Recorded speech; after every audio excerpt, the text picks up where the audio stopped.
Welcome to PokéPark Wii Pikachu's Adventure.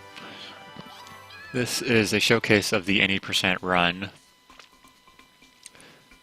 This is PokéPark. It takes around 2 hours and 25 minutes. It's a rather niche game, even in the Pokemon community.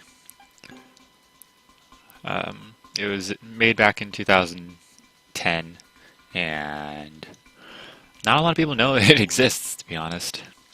So before we even start a run, we're gonna go ahead and create a file and then set the text speed to fast, as this saves like 4 or 5 minutes in the course of the run. But from there, otherwise, we just go ahead and start the run on file select.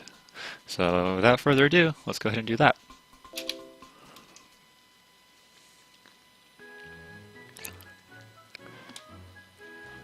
So starting out, we got a minute-long cutscene, and here I'm going to go over the story. So Pikachu and his friends Charmander, Chikorita, and Piplup are having fun playing around, and Mew suddenly shows up and also joins in on the fun. But suddenly a mysterious hole appears, and Piplup unfortunately knocks everyone into each other and then knocks Pikachu into the mysterious tunnel. So from here, they decided to jump in after him and save Pikachu.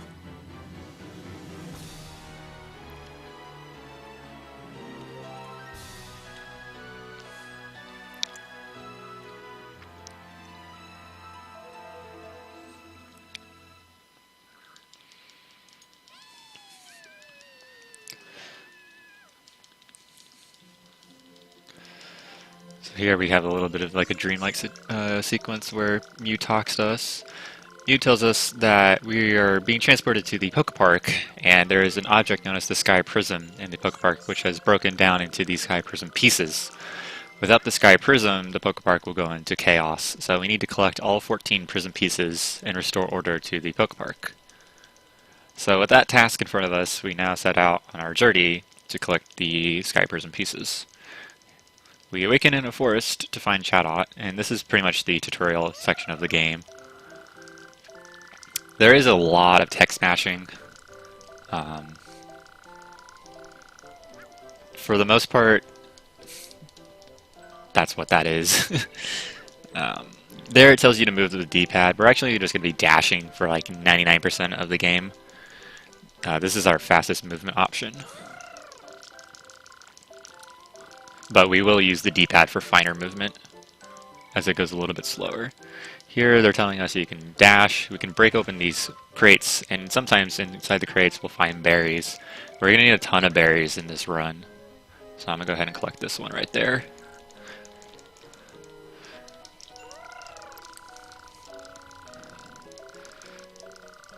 And along with running and movement, we also can jump, so we also need to jump over this log, and as simple as that.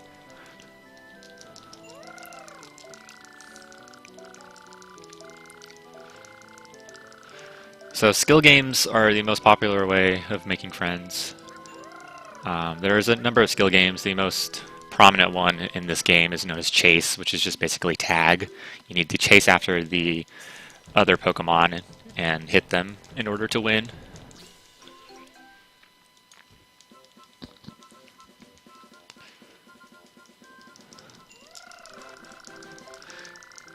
Whenever you win a skill game, the Pokemon will also give you some berries and generally become your friend. We need 80 friends in total in this game. We end up with 83, but we need 80 just for checkpoints. There's a number of checkpoints in the game, such as 25, 50, 65, and 80. So, Baneri comes along and tells us she looks forward to meeting us in the PokéPark, so let's go ahead and head on towards the actual PokéPark area, only to find that Snorlax is blocking the way. Generally, to advance the story, you want to talk to the Pokemon with the little text bubble above their head, so they can tell you what's next in line. So we can also use Thunderbolt if we press the A button.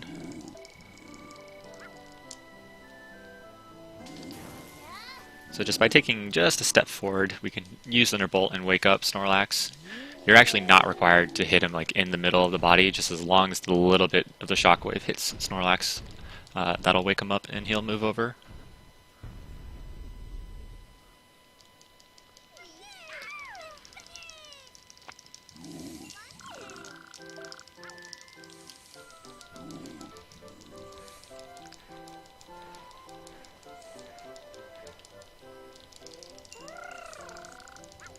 So chat gives us the PokéPark pad. This is like the journal where you can view all your stats, information, friends, and other things.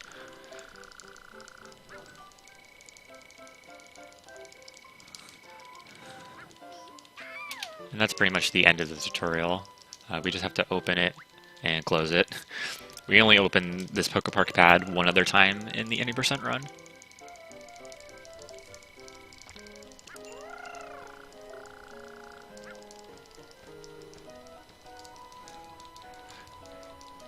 So lastly, they tell us that we can read signboards, and signboards will occasionally tell us tips or useful help info for our journey. So now we can actually enter the PokéPark. There's a lot of yes/no menuing as well in this game.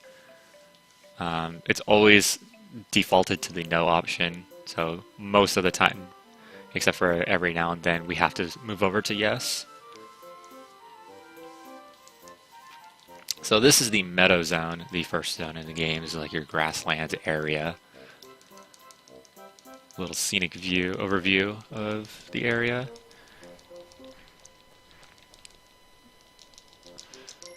So here we've already reunited with Chikorita and Baneri.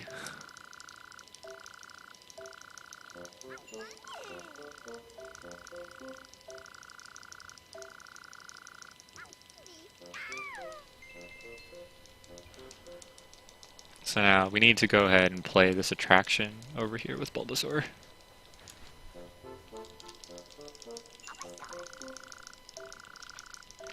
So it tells us we can't play the attraction, but maybe we can do it in secret. So attractions are the ways in this game to get the prism pieces.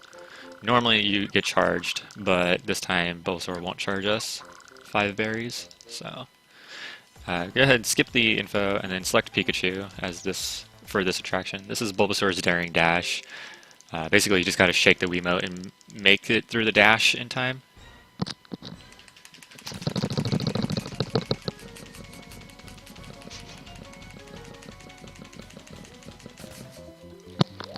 And that's it. So when you're first playing an attraction, there's a goal time. The goal time is what you need to beat in order to get the prism piece. And then every single Pokemon that can play an attraction has a bonus time. If you beat the bonus time or bonus score, you'll get an extra set of berries, which is very useful for us.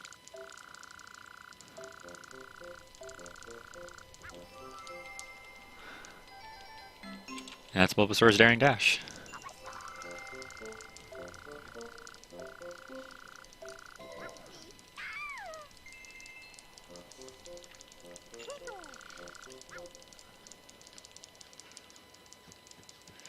However, Trico and Minky saw us be playing the attraction, in which we were not supposed to do. So, for some reason, they're going to take Chikorita away instead of us. But that's not important. We can go ahead and just go and save Chikorita.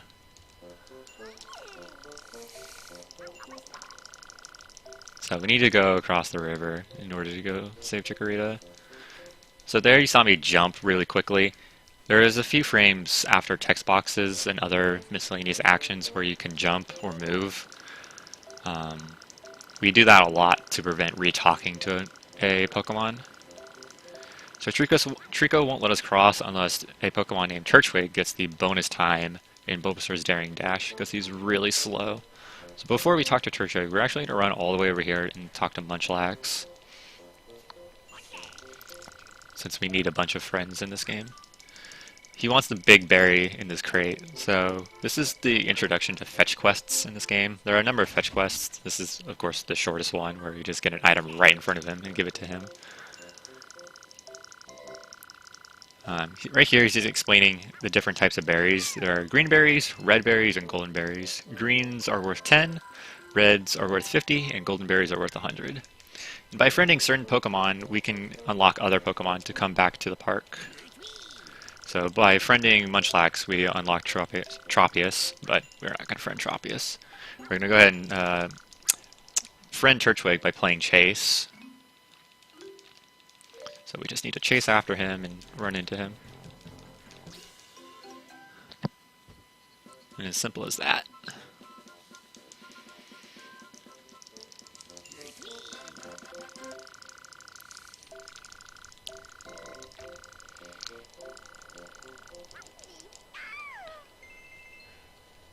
So by friending Turtwig, Pachirisu has come to play, as well as Bonsly. So before playing Bulbasaur's Daring Dash again, we're actually going to look for Pachirisu and Baneri. So Pachirisu's right here, so I'm going to talk to him first. And play Chase.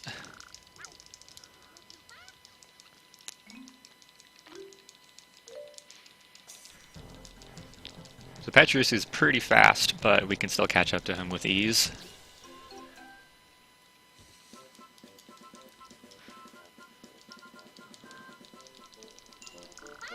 So now we just need to find Baneri, which is right here.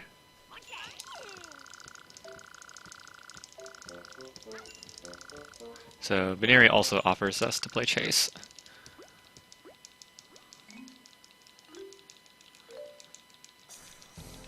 So we just need to dash on up and catch up to Baneri.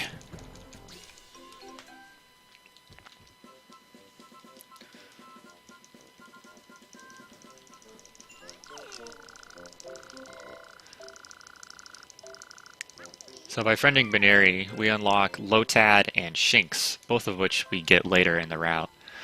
So the current any % route is actually really well optimized. The good portion of the route was redesigned by a member known as PokéHero.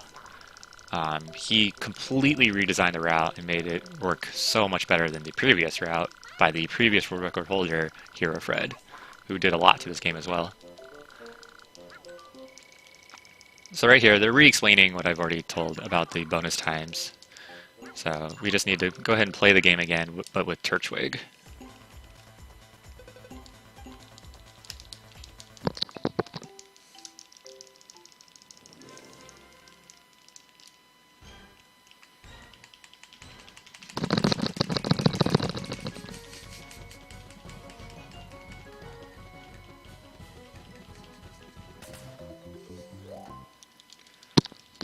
And just like that, we've gotten the bonus time. So I need to be careful here and actually menu out to quit. This is the only time I need to do this in the run. That'll only happen when you play an attraction for after the first time. The first time it'll automatically just quit you out of the attraction. So now we can go ahead and use the bridge. So let's go ahead and hit on that way. I would get Lotad now, but I'm going to wait for a different pattern of RNG. A lot of this game revolves around RNG and patterns. Some are a lot faster than others, so I'm going to go ahead and wait for that. So Trico will let us pass, and he's going to let us pass, and we're going to come around and hit this tree. This will knock down Caterpie as well as a berry. So we're going to collect that berry and talk to Caterpie. So Caterpie is the quickest chase in the game. You can't even see him right now because he's coming towards me, but that's how fast that chase goes. We need 70 berries from crates and other items, such as the tree, but mostly crates. So we need 70 extra berries from crates in this route. So that's already 20, since we got the one from tutorial, and then that one right there from the tree.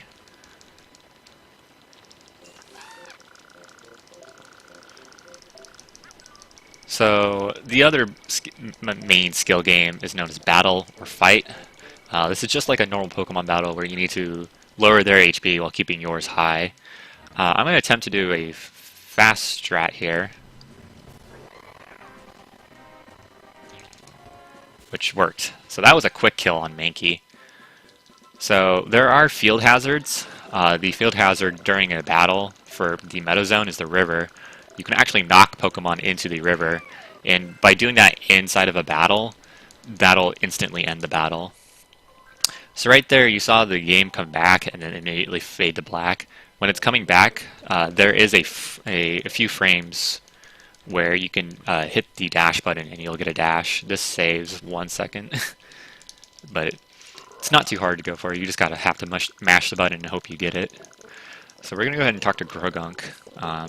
He'll open the gate towards the zone leader for 200 berries, but telling him our noble cause of trying to rescue our friend, he'll return 170 of those 200 berries.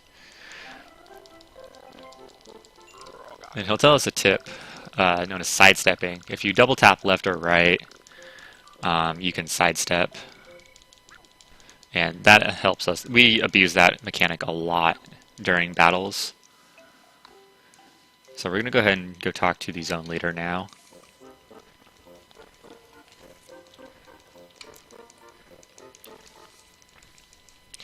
So the zone leader of the Meadow Zone is Venusaur. He's telling us if we want our friend back, we need to go defeat his trusted caretakers, Spearow and Krogunk, since we broke the rules. So we're going to go ahead and head right on back out now and go talk to Krogunk, as he's the closest.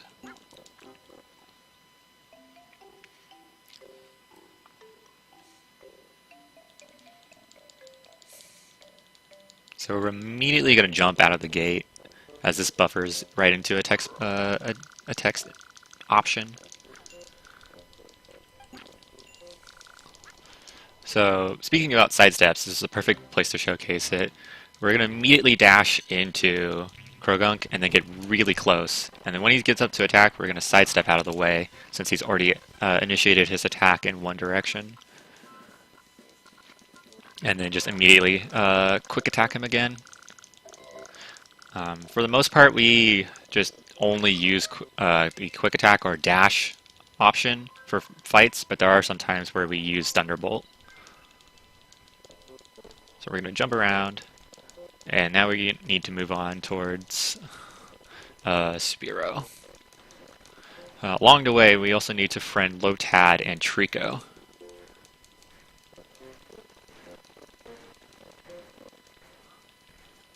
So I'm going to friend Lotad first, actually, instead of that Trico. That was pretty good Trico RNG, but this is even better Lotad RNG. So the reason why I wanted to Lotad after is because if he's pretty close to the river here, you can potentially get a quick kill, which is what I'm trying to do to save time. Like that. These quick kills save... This one saves about 8 seconds. The Mankey quick kill saves about 2 seconds if done right. So now we're going to go ahead and head up here towards Spearow. We don't actually need to go talk to him, just run towards the area he's in, and this will automatically just bring us over here. So this is another skill game called Obstacle Hop.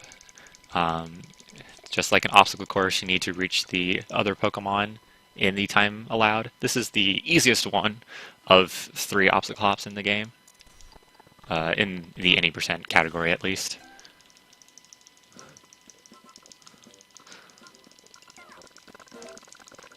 So Spearow will now be our friend. So we could head back to Venusaur, but we need to still friend Trico before we do so, who's right over there.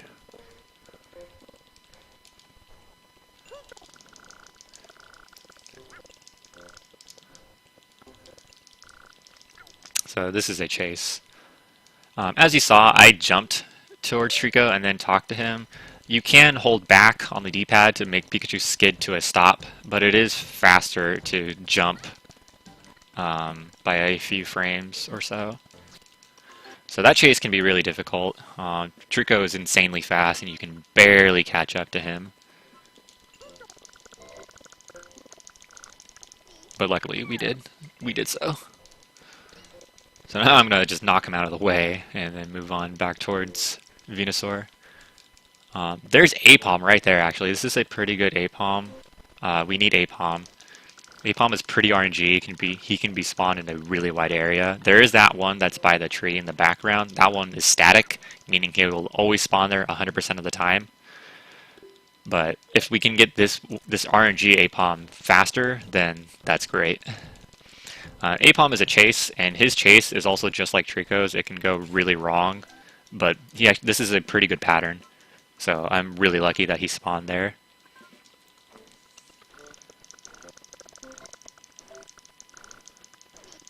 And by friending Apom, Ambipom will also come back to the park. We're not going to worry too much about that right now. We're going to come back for Ambipom. We're going to go ahead and go towards Venusaur now.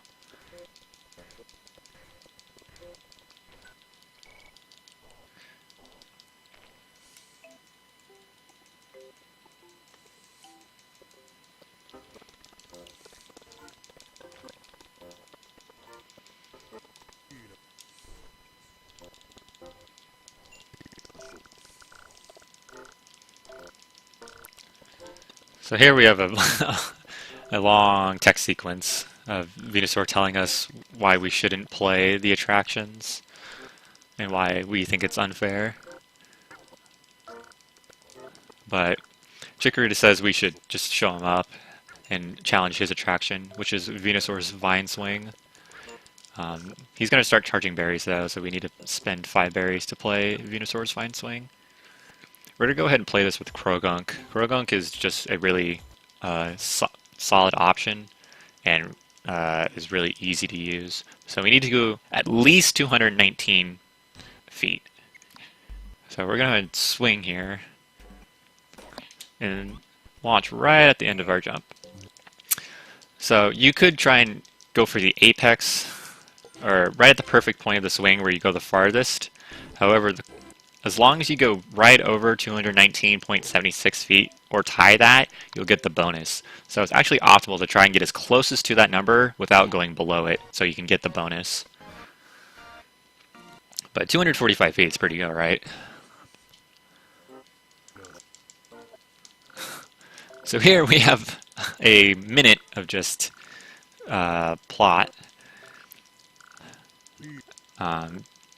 Venusaur is just talking about how he's re-enjoying having fun and playing. He'll also give us his Prism Piece, so that's 2 out of 14 already. He's mentioning that he fought with Empoleon, the leader and zone keeper of the beach and iceberg zones, and then Blaziken, who's the zone leader of the cavern and lava zones. But he wishes to reconnect with his old friends, so he asks us to go out and reunite their friendship. So now we're going to go ahead and move on. Before we can move on, we need to friend Ambipom and then go towards the meeting place.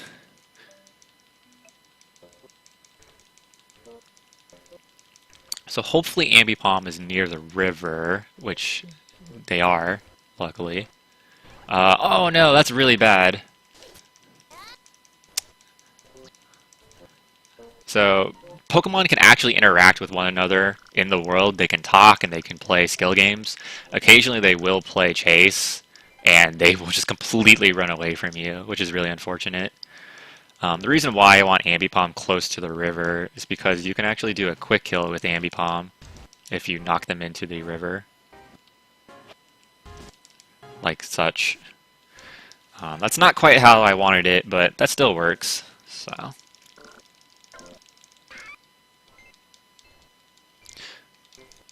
now we can move on towards the meeting place. Right before doing so, Starly will stop us and tell us that we can go into first person mode by using the B button. We will never ever do this, so just another little tutorial mechanic.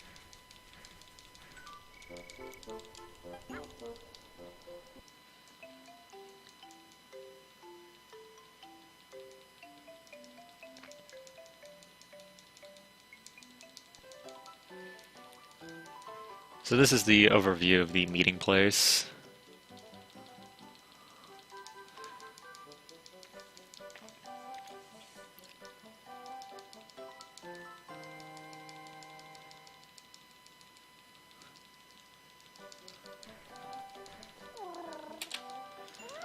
So as you can see, I actually lost quite a bit of time there. The time loss and time save is fundamentally all about the RNG that you get in the game and how you can react to it. The Ambipom RNG I got right there is actually what cost me a lot of that time, because they ran away to a really far spot in the zone, and then the fight wasn't that fast.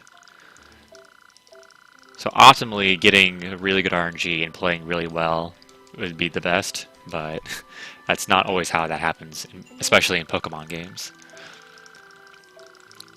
So we need to go around and talk to all the Pokemon, the vendors, I guess, of the meeting place, as they will help us on our journey. This is the Drifblim stop, ran by Drifblim. This is like the fast travel in the game. For a set amount of berries, you can fast travel to a different location. Next up, we have the photo studio. Here you can actually take photos in this game and save them to your Wii hard drive or to an SD card. This is actually a really neat mechanic that's fun to play around with when you're playing this game casually. And you take a photo by pressing the minus button. You're actually required by the game to take a photo and save it before moving on.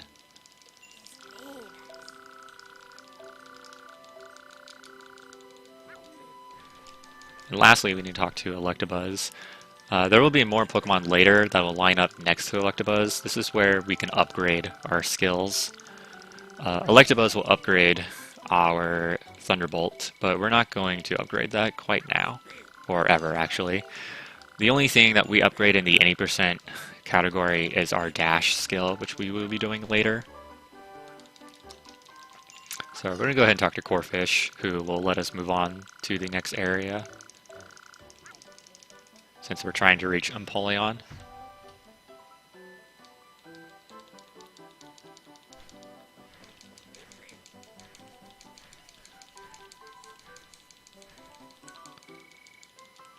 Which is the beach zone.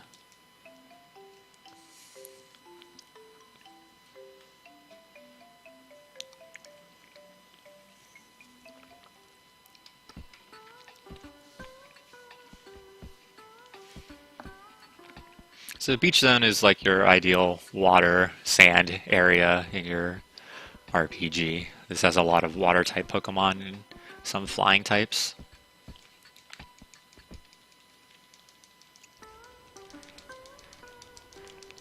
So first off, we're just going to go ahead and run right in and meet with Azrael and Slowpoke. We were talking about Feraligatr and Gyarados having a fight, but then suddenly there's this shaking.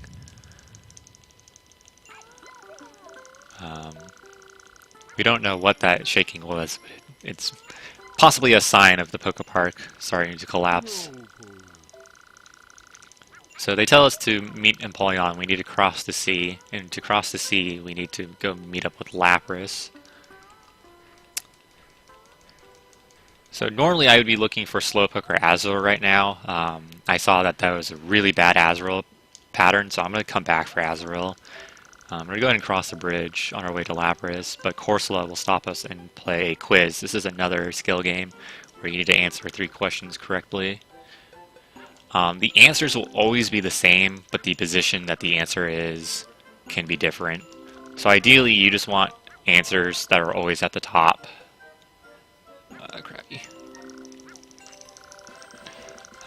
It's always best to take a second and reconfirm your answer instead of just mashing through and potentially getting a wrong answer. Since once you get a wrong... No! See, I wasn't mashing the jump button, so unfortunately I retalked. But back to the quiz thing. If you get a wrong answer at any point, you have to start all the way over from the beginning. So it's best to always just be certain in your answer. There we saw the text box, the little text bubble above Feraligatr, but we hugged the beach since along the entire end of that beach area, shoreline area, I guess, there is a loading zone to immediately talk to Feraligatr. And then running out, the same thing, Piplup, we find Piplup stuck with Why Not on this little island. Piplup can swim back, but Why Not can't, so we need to save Why Not. And to do that, we need to go meet a Pokemon known as Bidoof in the Meadow Zone and ask them to help build a bridge. So now our goal is to go back to the Meadow Zone.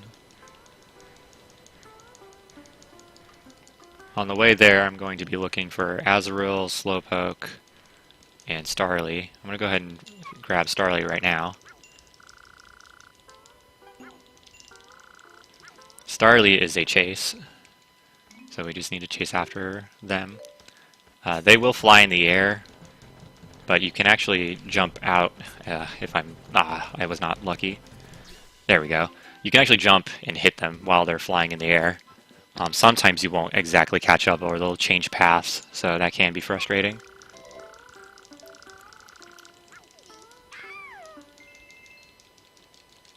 So next I'm going to go ahead and friend Azurill since they're right over here. Azurill can spawn in a really wide area, so this is pretty good.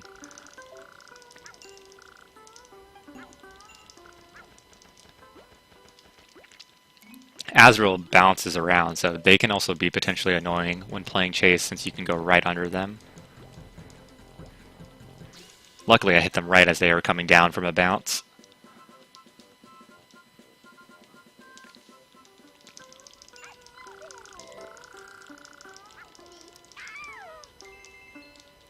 By friending Azurill, we will unlock Totodile, which is another Pokemon we friend.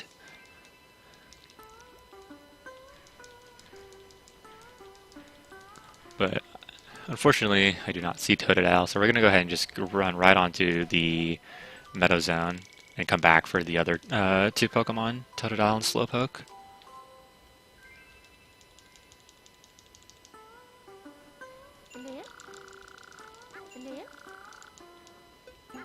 So make sure we menu down to the Meadow Zone and not the meeting place. And here we get a little cutscene with Drifblim taking Pikachu to the zone. We only have to watch this one time, and then we can skip all the other times we use Drifblim. So that's a nice little mechanic.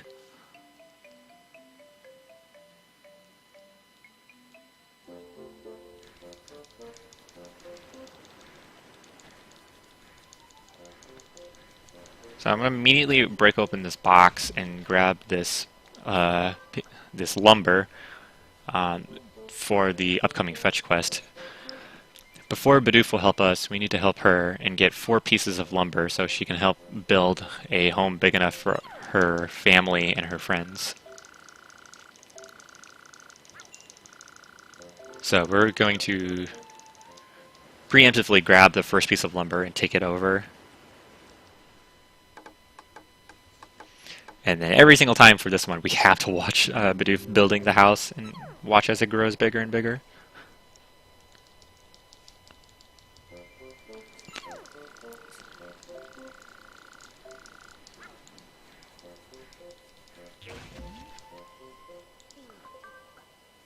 So the next piece of lumber is just right a short amount away. When Pikachu is holding an item, he will always walk at this very slow speed. You cannot dash with this, so this makes fetch quests such as this a good potential area for incentives or other commentary. Some of the fetch quests in this game get really long. This isn't too bad, but it can be a lot worse. We're going to friend Chimchar before we get our next piece. This Chimchar is a pretty quick fight.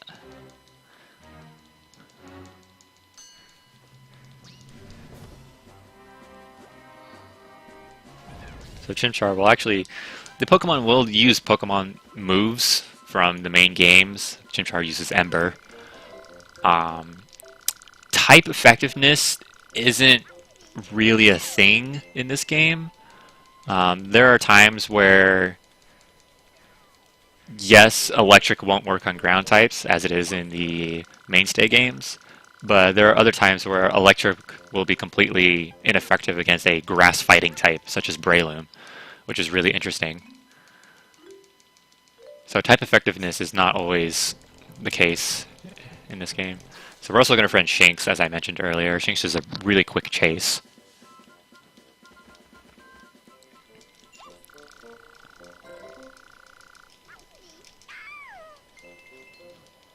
As you see, there's another Shinx right there. Sometimes there are multiple of the same Pokemon.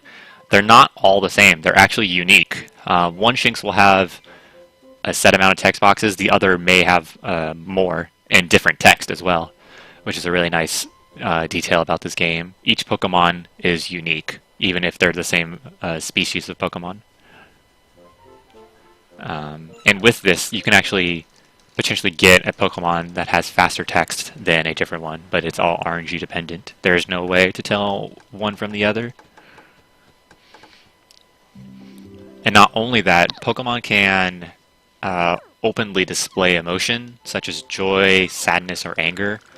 Depending on the emotion, joy will actually cut the text boxes down to 1 or 2, which is very rare when that happens, but it does save a small amount of time.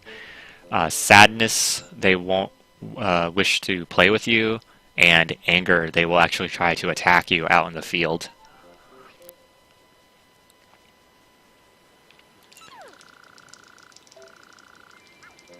But with all that, we have finally collected all 4 pieces of lumber that Bidoof needs to build her house for her friends and family.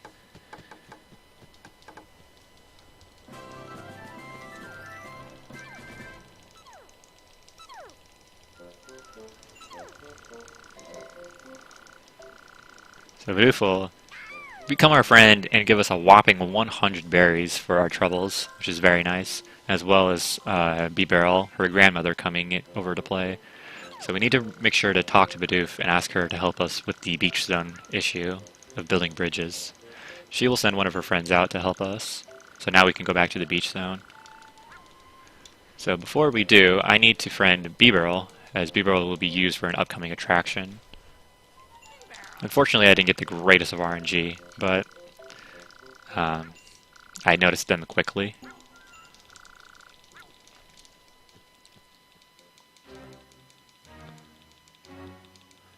So B-Barrel will use Rollout. Oh no!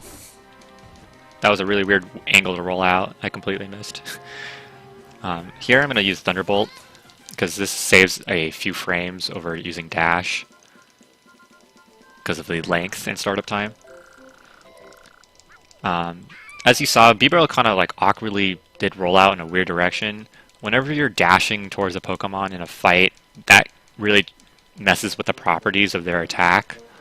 So they can go in really weird directions, and you can potentially miss them. So now we need to drift them back to the beach zone.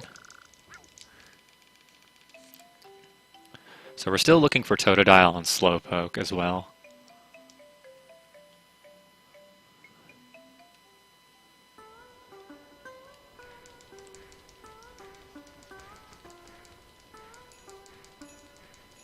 Fortunately, I'm not quite seeing Slowpoke right now, so I'm going to come back for them. Before we talk to Bidoof, we're going to once again preemptively grab some lumber and talk to Bidoof with them.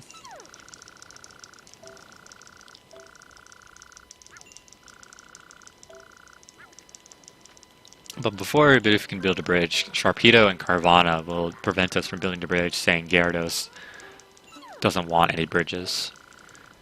Bidoof brings up the point that Gyarados is not the zone leader, and Polion is, but they claim that Gyarados is now the zone leader. So they say, even if we can't swim there, they'll let us go and build bridges if we can beat Pelipper's attraction. I'm actually going to friend Slowpoke now, as I just mentioned. I just happened to see Slowpoke.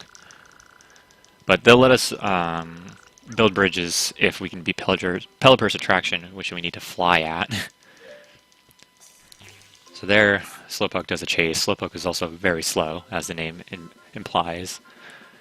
And by friending Slowpoke, you can get Mudkip to come to the PokéPark, which we will not be friending. The reason I mention that is because Mudkip has a skill game which we never see in any percent. This is hide and seek. The Pokemon will pick a location and hide in, and you have to find them before the time runs out. So we're going to head on towards Pelipper's attraction, so we can hopefully win and then build some bridges.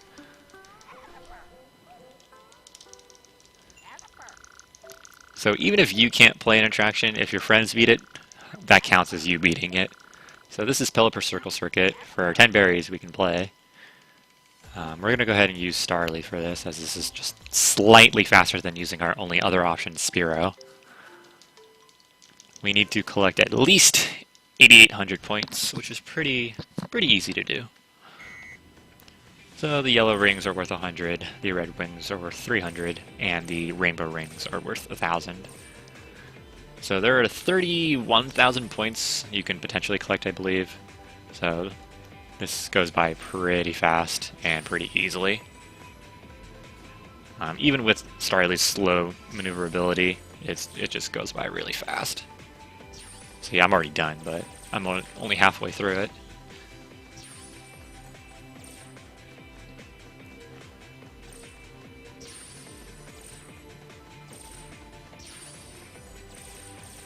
And just like that, I already collected 19,000.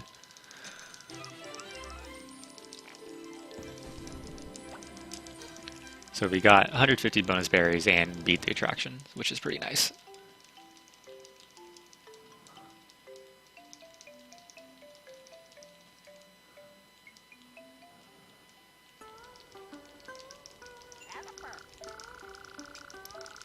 So Pelipper will also give us the next prism piece that we need.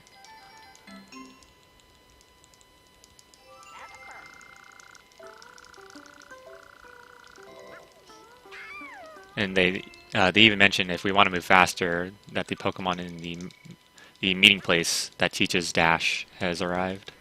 So we could go do that right now, but we're going to wait until a little bit later to do that. Next up, we need to Wingo just kind of ran it right into me. We need to friend Totodile. Them chasing right here is not too big of a deal, since I need to come all the way out here anyways. So we're going to go ahead and battle Totodile. But as I mentioned, Pokemon can totally interact with one another and just potentially just ruin good RNG. So it's a lot of just reacting to this kind of RNG and debating whether you want an okay pattern now versus a potentially good or worse pattern later. So now we need to go ahead and head over to Bidoof, since we won the attraction. And hopefully they will let us win now, or build the bridge. So Sharpedo, in fact, keeps his promises and will let us build a bridge and becomes our friend, along with Carvana. And with those little bundle of sticks that I gave to Bidoof, she's going to build this magnificent bridge as such, which completely blows my mind, but you don't question Pokemon physics, I guess. So we need 2 more pieces of lumber, and then she'll help us get to the island with an attraction.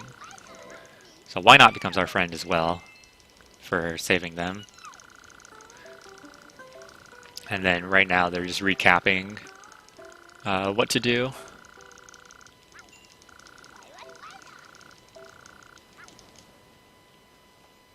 So we're going to turn around and go ahead and get some more lumber for Bidoof to build the bridges that we need. So this is one piece of lumber. And then the other one, and we're going to reuse that first box that we originally broke.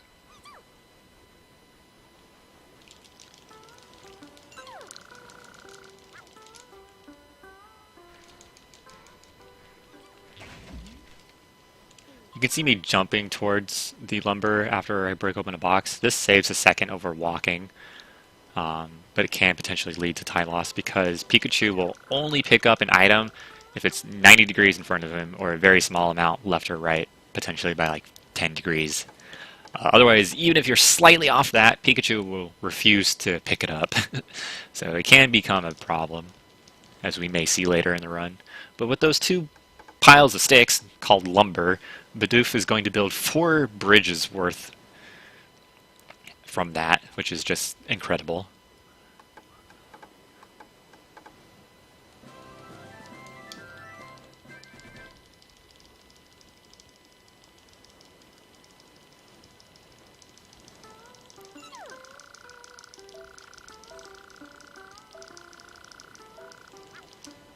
So now we can go ahead and talk to Gyarados.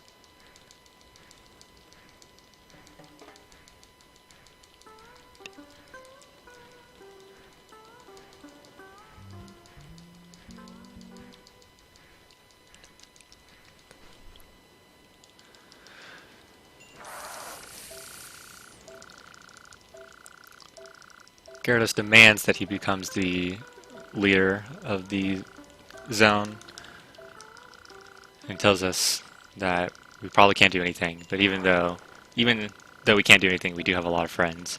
This is one of the checkpoints. You're required to have 25 friends by this point, otherwise you cannot play this attraction. So this is Gyarados' Aqua Dash.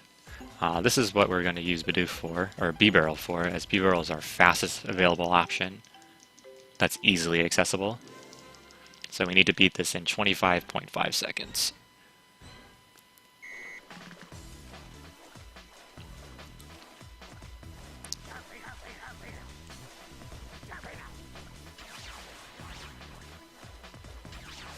So we're going to aim for the corners and aim for the apex of the turn as well.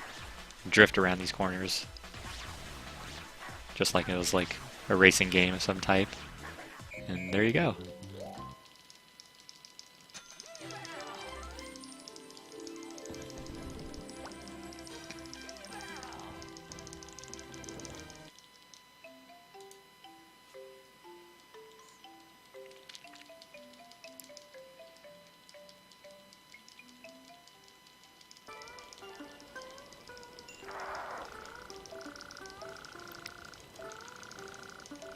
So, upon beating it, Gyarados will give us the Prism Piece as promised.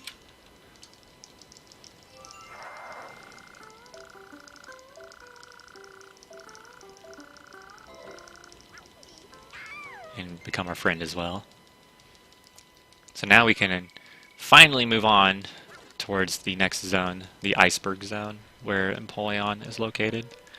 But before we do, we need to actually break the rock that was preventing us from visiting Lapras, and fight against Feraligatr as well.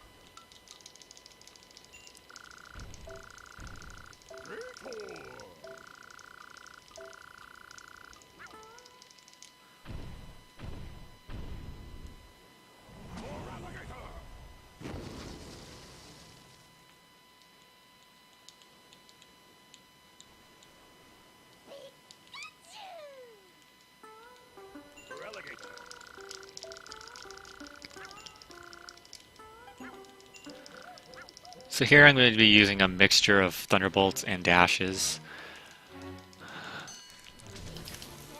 If I use Thunderbolt first and then Dash, I can get a 1.5 damage instead of just using Dash and only getting 1. So this can lead to easy combos with Pokemon that have 3 health bars.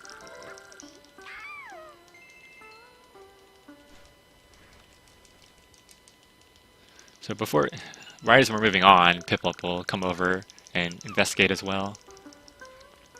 And here we find a hot air balloon. Piplup finds this amazing, so he's going to take it back to the meeting place and potentially fix it. But we're going to move on and go to the next zone, which is the Iceberg Zone.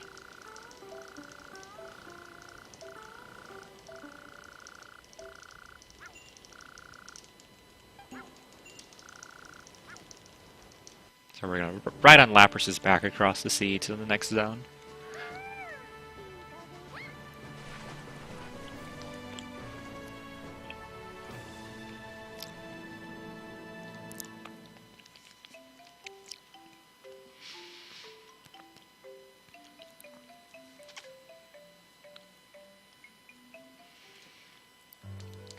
Welcome to the Iceberg Zone. This is your, as imagined, your ice area of your RPG.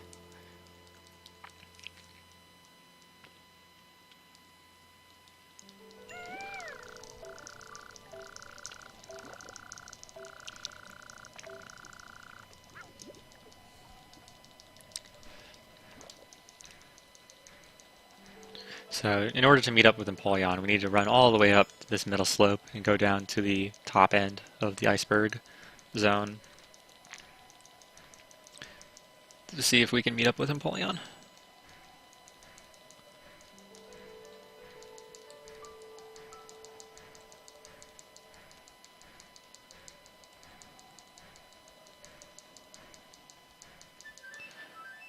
But before we can, Piloswine, who's right outside his gate, says that the door is frozen open, and only Mighty Mamoswine can save it. But Mamoswine is frozen solid right now across the lake, so we need to go figure out how we can potentially save Mamoswine by looking at them and seeing what the situation is as of right now. So Teddiursa right here will show us Mamoswine and tell us that in order to cross the lake, Frostlass could freeze it for us. But to get Frostlass over here, we need to help Glalie first.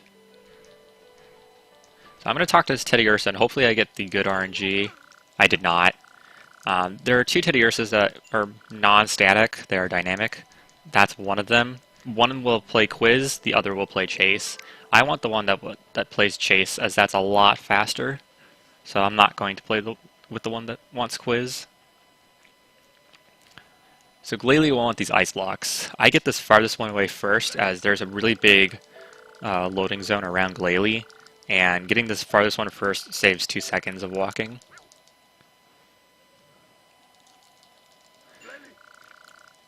So with this one little ice block, Glalie builds a magnificent igloo. And we need to do this 2 more times. Doing it the first time will unlock Primeape.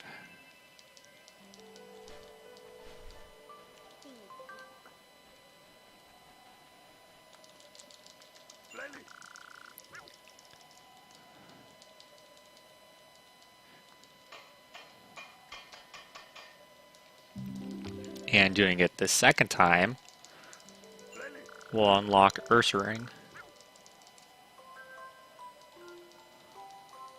which we are going to friend.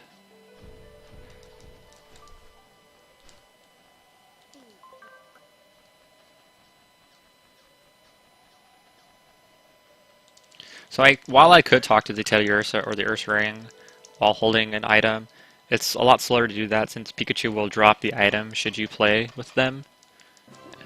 And then you have to re-pick it up, which costs 2 seconds to drop and pick up.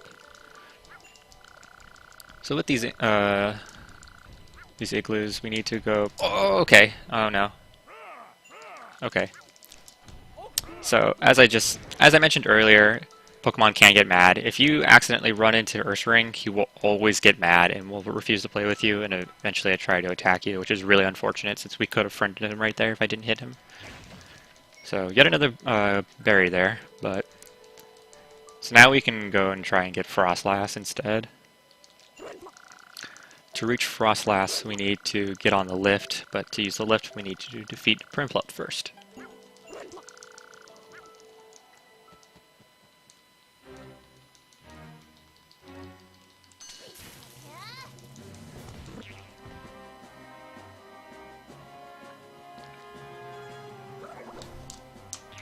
No, that was the wrong button. I meant to use the Thunderbolt there. That's unfortunate. I meant to charge a Thunderbolt and not use Dash.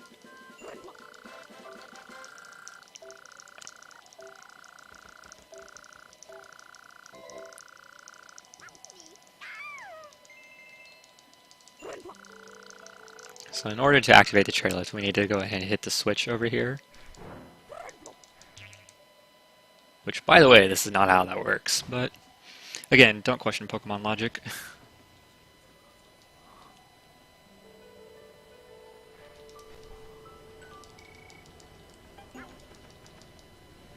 So we're going to go ahead and check the chairlift down to the lower area and find Frostlass right at the end.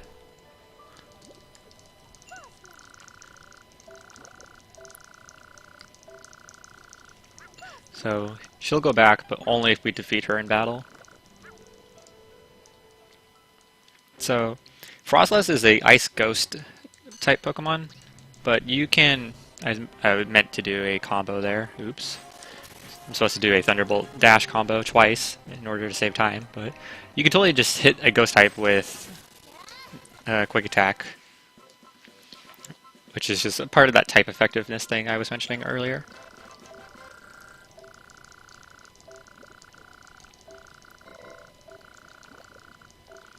So now we could go back and have Frostlass freeze the lake, but before we do, we're going to friend Quagsire and Octillery.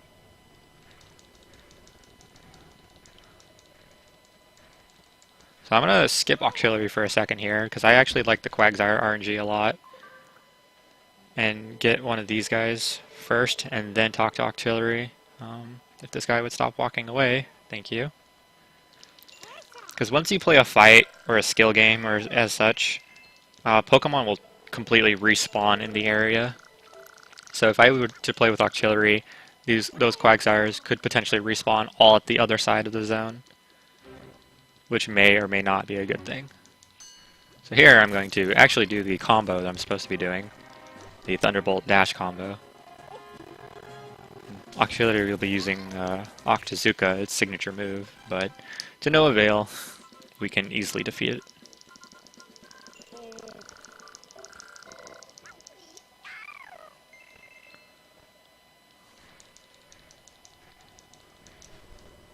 So we're going to go ahead and take the chairlift up. We need to be really careful coming out of this chairlift cutscene, because there is a really big loading zone by this tree that could potentially lose 10 seconds. Like, I almost hit that right there. So I safety jumped out of the dash. Ideally you want to dash and then immediately hold left, which will prevent you from entering that cutscene. So I have really bad Teddiursa RNG, so I'm going to freeze the lake first and then talk to the Pokemon that I need to talk to.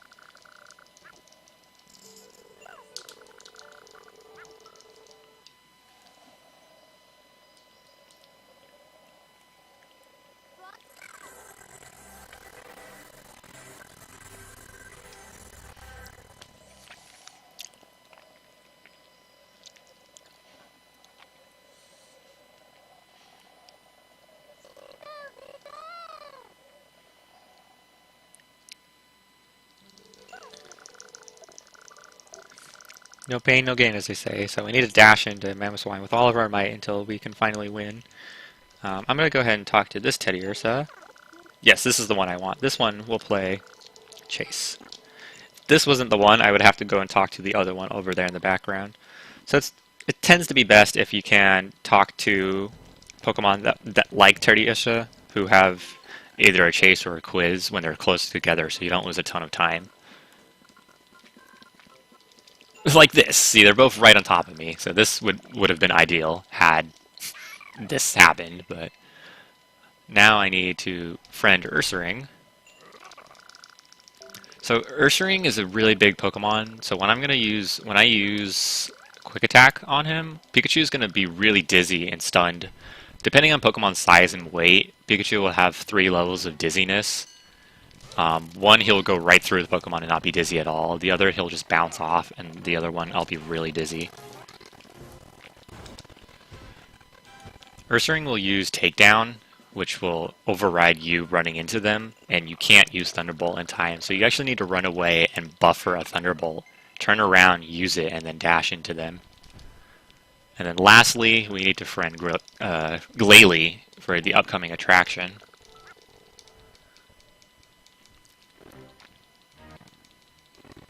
And these Teddiursa can actually totally get in the way. If they were too close, my Thunderbolt would target them instead.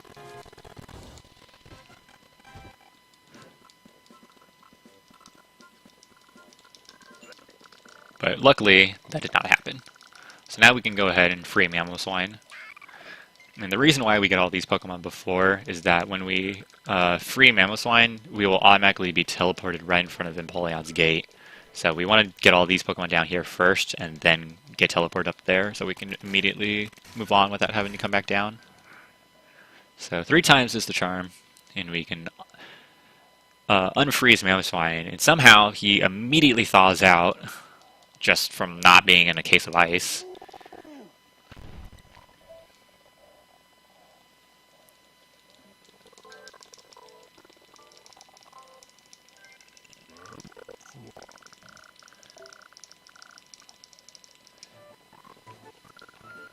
So with his big tusks, he will break open the frozen doors.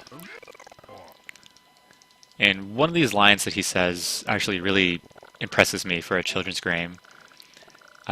This conversation right here that I just kind of mashed through, he says that we ask him why he isn't so angry, and he says, if only life were so simple, things are not always so black and white.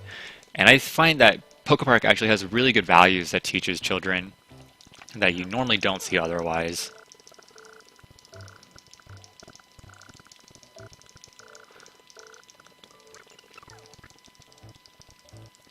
So Napoleon is telling us we won't be any good as an attraction and we should go home. And we ask him why he has shut himself away, and he talks about the importance of steel will and how it is being betrayed by your best friends. But we're going to go ahead and challenge his attraction, Napoleon's Snow Slide, for 10 berries. With one of the fastest available Pokemon, Glalie.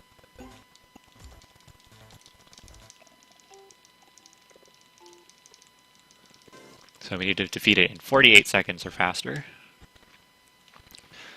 So just like Aqua Dash, but on land, this is a race against time and drifting and sliding. Ideally, you want to hit all of these speed boosts that you can. Sometimes it's fairly difficult to do so, as like these two right here. I will often miss that other one right there, but it is possible to hit it. The drifting mechanic of this attraction can be very difficult to master all the way through. Like this one, I also missed that one, and that one by accident. Use the motion controls to play these games, which is not awful design, but it can be admittedly annoying. So we have completed the attraction and in the bonus time. So now we will receive our rewards.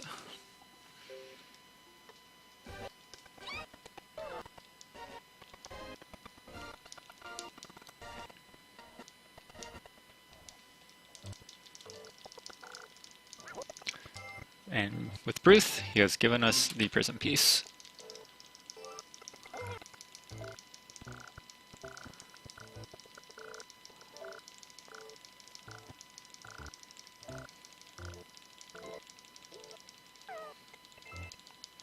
So now Empoleon as well as our friend. So next up, we need to go to the Cavern Zone to meet Blaziken. So we're going to leave the Iceberg Zone now and go back to the meeting place.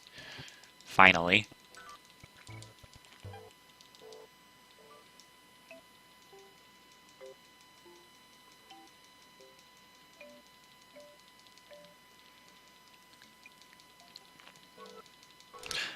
We're actually supposed to, I almost forgot, we need to friend Piloswine before we leave, so I may not be able to do the strat that I invented here.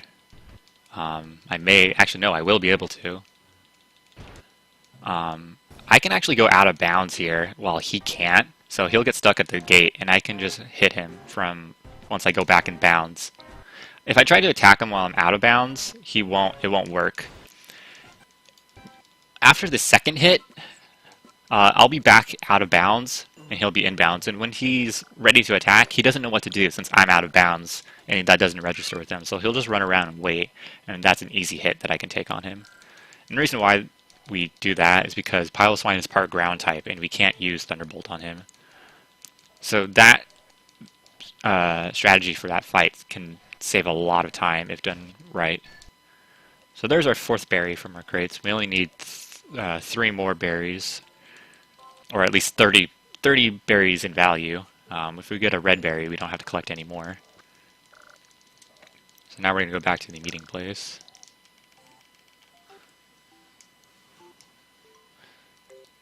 So if you're lucky, if you collect a red berry early on, or a golden berry, which is extremely rare, you won't have to collect any other berries, which can save around 7 seconds or so.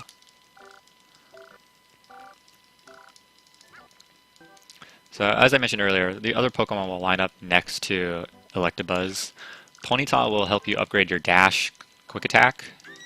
B-Barrel will upgrade your HP, and Primeape will teach you and upgrade your Iron Tail. The first upgrade costs 350 berries, the second upgrade costs 1,000, and the third upgrade costs 1,500. So it gets really expensive really fast. I'm going to go ahead and actually upgrade my dash twice right now. Not only does this allows us to move a lot faster, when we get the final dash upgrade, it'll actually do more damage in fights.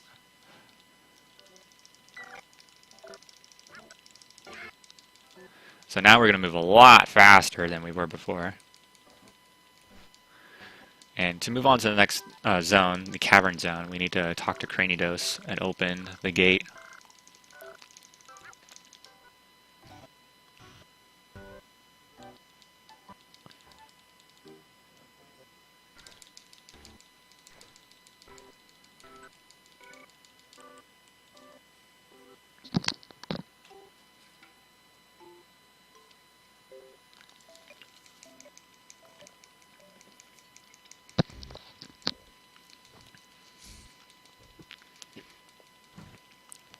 So this is the overview of the cavern zone, your cavern area of the game.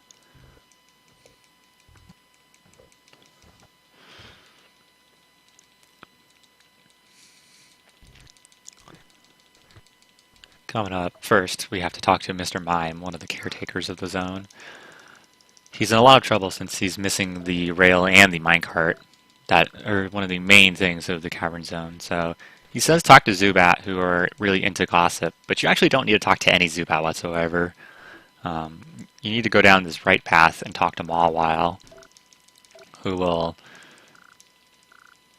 tell you about why it's unfortunate, because a lot of Pokemon don't want to come to the cavern zone since the hot springs dried up and everyone wants to see someone else.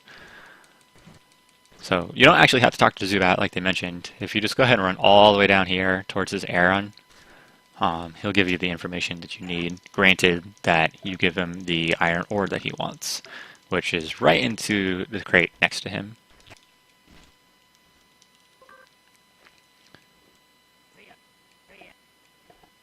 So we need to take this all the way over to Aron. Not the greatest RNG. He can be a lot closer, but he can be a lot farther away. So that's about average. From here, we need to talk to Mawile, and Mawile can be anywhere in this area over here, especially on that curve. So Mawile can save a lot of time if she has this one pattern where she's extremely close, but otherwise she'll always be out here and really far away. She'll tell you the information that you're looking for if you beat her in a game of chase.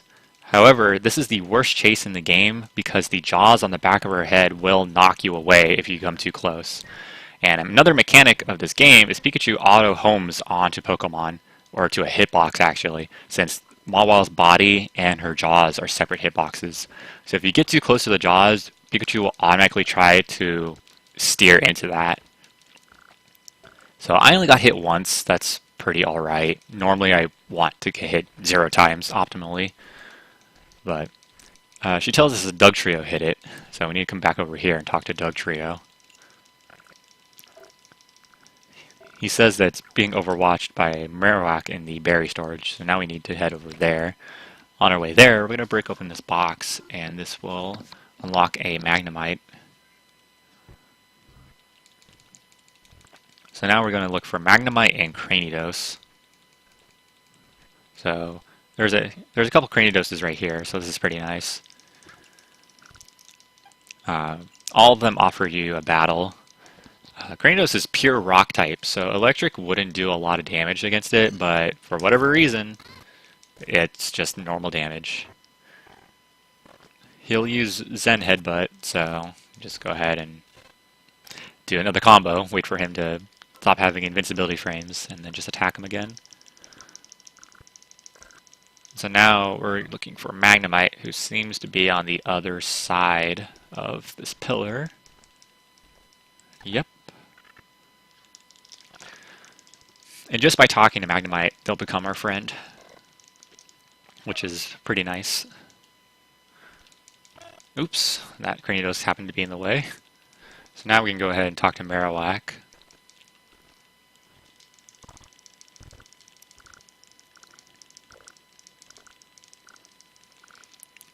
So he'll let us through if we beat him in a battle. Marowak is part ground type, so we can't use Thunderbolt, so we have to only use Dash. However, there isn't a very good method yet of this fight. If you stay far away, he'll use Bone Meringue. If you get too close, he'll use Double Edge.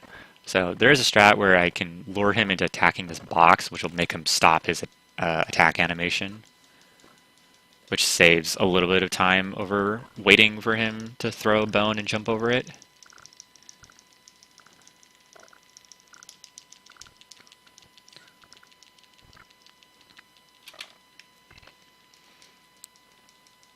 So on our search, we're going to break open this specific box, which will unlock Diglett. Diglett will tell us that he moved it under the sleeping Snorlax. So preemptively, we need a big berry for the Snorlax. So I'm going to collect one berry that I need right there, and then get this big berry.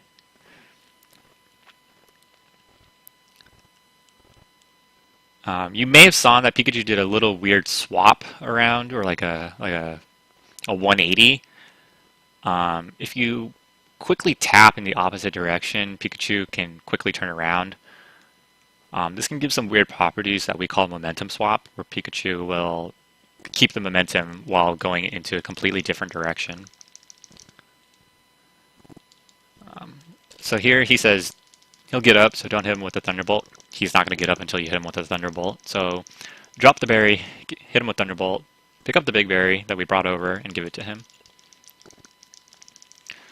So other than what I just mentioned about momentum swap, which is kind of more of an exploit than anything, there are none known glitches to this game, or skips.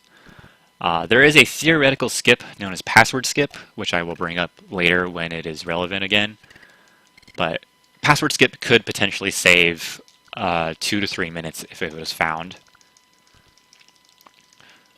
So along with the rail, the hot springs has come back to the cavern zone, which was one of the main selling points of the cavern zone. So upon doing this, Phanpy and Raichu will come back to play. So now we need to take the rail to Mr. Mime, as promised. And this is one of the longer fetch quests in the game. This is the second longest one. The only important note that we do, thing of importance in this, is that we actually check this Drifloon stop while holding the rail. This will spawn in Drifloon without us having to drop the rail. But otherwise, now we need to walk all the way back to Mr. Mime and give him the rail. We do need to friend Torchic and Raichu. However, Torchic will have 8 text boxes more than if you were to talk to him after this Mr. Mime incident with the rail. So generally it's better just to wait and to not interact with any Pokemon until after you've done this part of the game.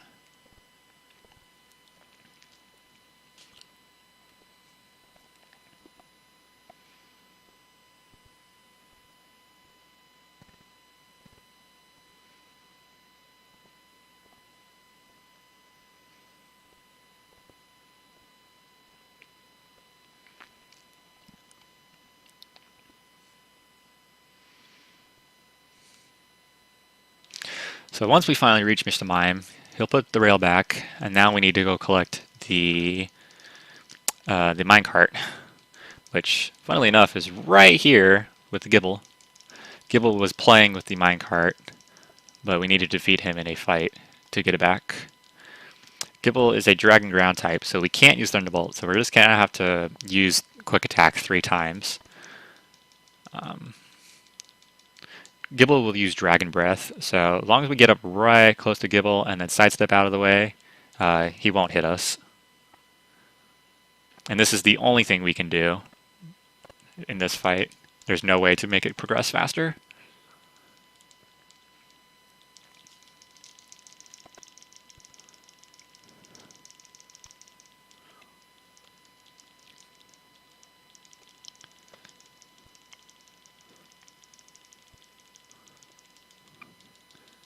So now Mr. Mime is also our friend. We can check the minecart here to take us to the end of the zone and move on towards the lava zone, but there are some things we need to finish up first. There are 4 Pokemon we need to friend. Torchic, Raichu, Driftblim, and Diglett. Torchic is a battle, just nice and quick. The thing about Torchic is that Torchic has an insanely small model, and actually if you're too far away will not render at all. If you're just simply too far away due to draw distance. So the sooner you find Torchic, the better, because you can totally miss Torchic. So next up, we're actually going to talk to Driftblim, and for being a good customer, she's going to be our friend and take less berries when we travel. We're not going to travel, we're going to just leave now. This is one of the ideas by PokéHero, and this is a very inventive idea of getting a friend that we need for the friend counter. Next up is Raichu. Raichu is a chase. Pretty quick chase, but can go wrong if things don't go quite right. As such. But luckily, we caught up.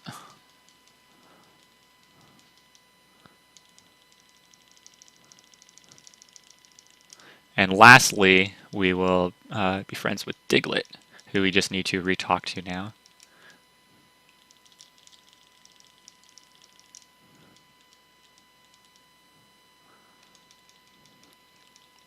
So with this, we now officially have 50 friends exactly. You need 50 friends exactly to play Bastiodon's Block Barrage right here.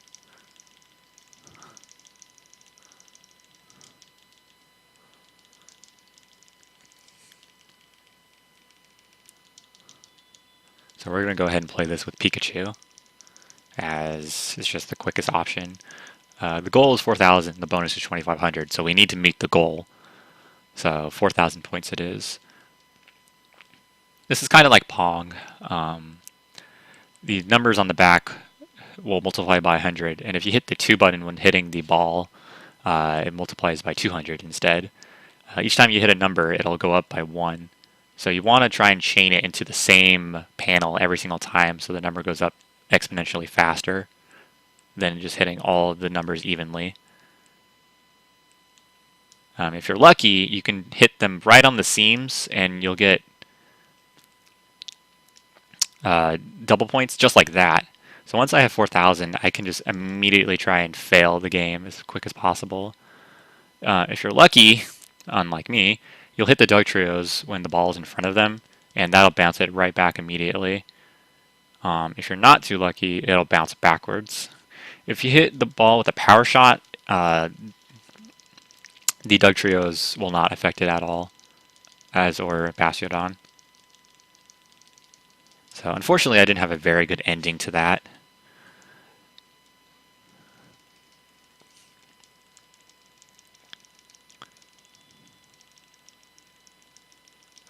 So Bastiodon will also give us a prism piece.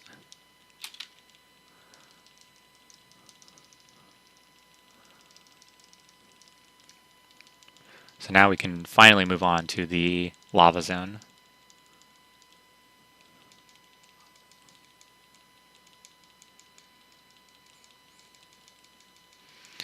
Right before we do, right at the end of the zone, we're going to go ahead and talk to Dugtrio, as he'll be our friend as well.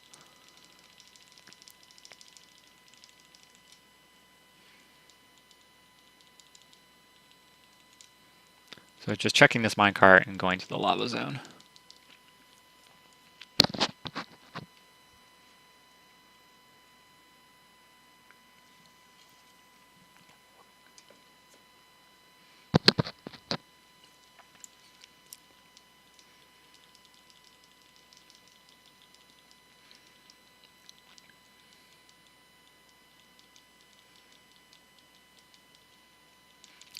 This is your standard fiery hot area of your RPG, the lava zone, which, by the way, has magma, not lava.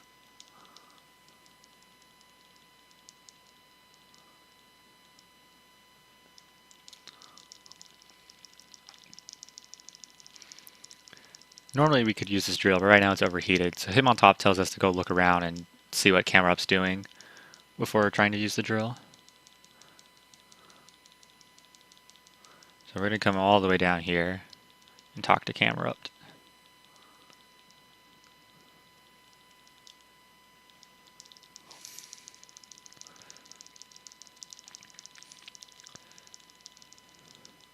So Camera Up is part ground type, so unfortunately we cannot use Thunderbolt here either. So just quick. And the other reason why we use sidesteps is to buffer out the invincibility frames, so we can hit them right as they're ending. Apparently, Pikachu is well known as Lightning Strike, since we strike lightning fast. Go figure. In order to move on, we need to get an iron switch, and in order to get an iron switch, we need an iron ore. So we need to go use the drill that Hitmontop was overseeing.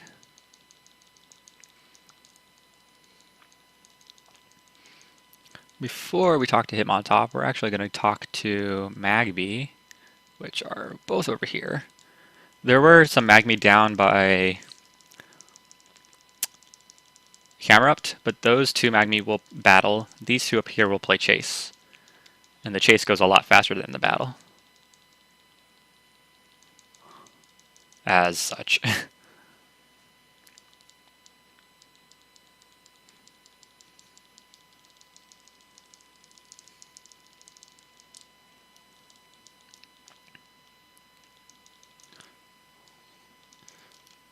So now we need to talk to Hitmontop in order to use the drill.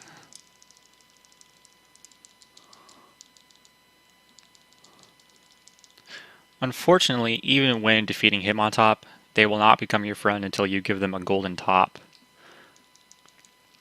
So that's really unfortunate for us.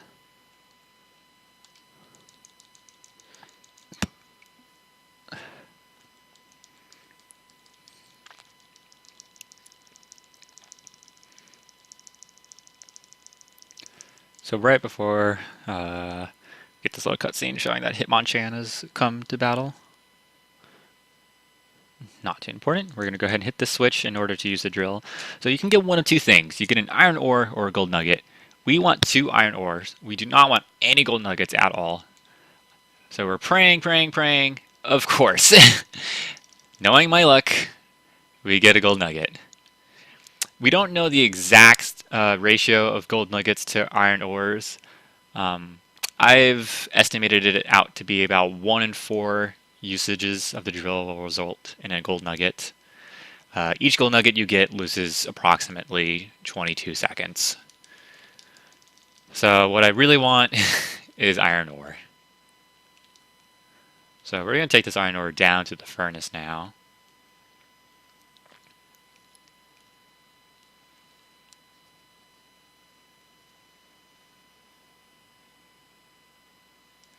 On the way there, Torkoal is in the way. He'll tell us that everyone has to work for what they want.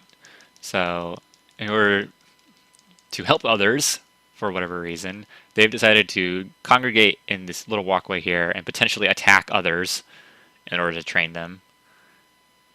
Right now, they seem to all be talking and happy, so they shouldn't be attacking me other than those two, potentially. Oh, these guys are going to attack me.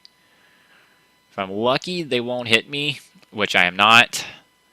So I have to not get bodied. I Thunderbolt him just to make him stop attacking me.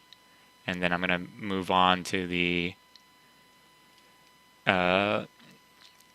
furnace. So that's really unlucky. Most of the time they will leave you alone, but today I have just not gotten good RNG.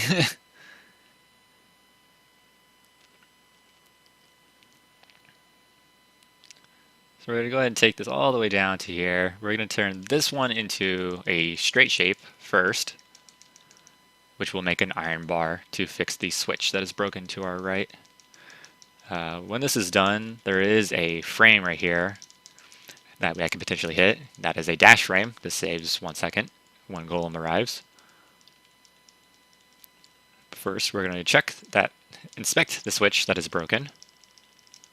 We're going to go get our new iron bar and turn it into the lever for the switch. We're going to activate the switch, which will then turn off the fire spouts, preventing us from progressing forward.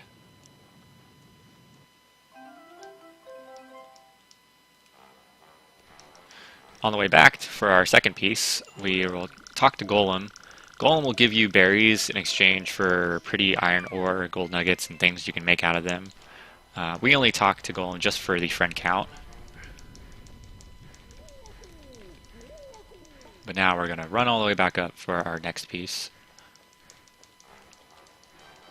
So hopefully, praying that we actually get an iron ore instead of another gold nugget.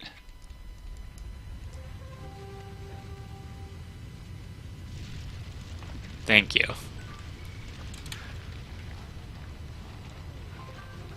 I'd say about every 1 out of 3 runs gets afflicted by gold nugget disease, unfortunately, which loses a mass amount of time. And then I lost another 20 or so seconds just from getting trained, as they call it, by the Torkels, which is really unfortunate. That's very rare that you both get a gold nugget and Torkel attacking you.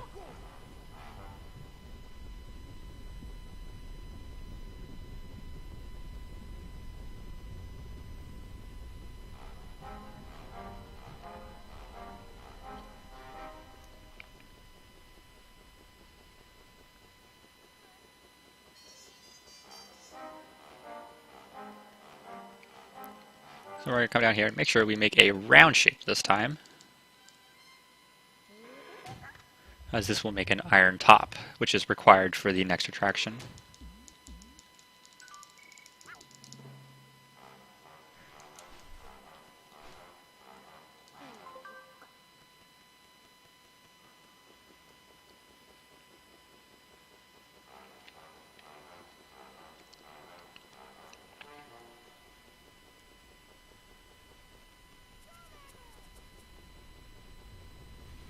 So, nice aliasing with the ground. We're going to take this up to Rhyperior for Rhyperior's Bumper Burn, which costs 20 berries. We're going to go ahead and use Pikachu for this. The goal is 5,000 points, the bonus is 3,000. We just need 5,000. This can go potentially wrong. I've trained a lot though, so it shouldn't. Each time you knock out a Pokemon successfully, your multiplier will go up by the amount of Pokemon you've knocked out. So you want to try and knock out as many Pokemon as you can quickly, because the more times you get hit, the farther you'll go flying. And motion controls are not very nice, so I unfortunately have not knocked out a ton of Pokemon. There we go. And we're already done once you get the bonuses going. There are these little balls that will show up. These are for powers. Certain Pokemon use certain things. Venusaur there, who is a playable character in this, should you friend Venusaur, will spin around in a circle and use Razor Leaf. Rhyperior will do the same thing, but with Rock Throw. Some other Pokemon just do the same thing as Pikachu.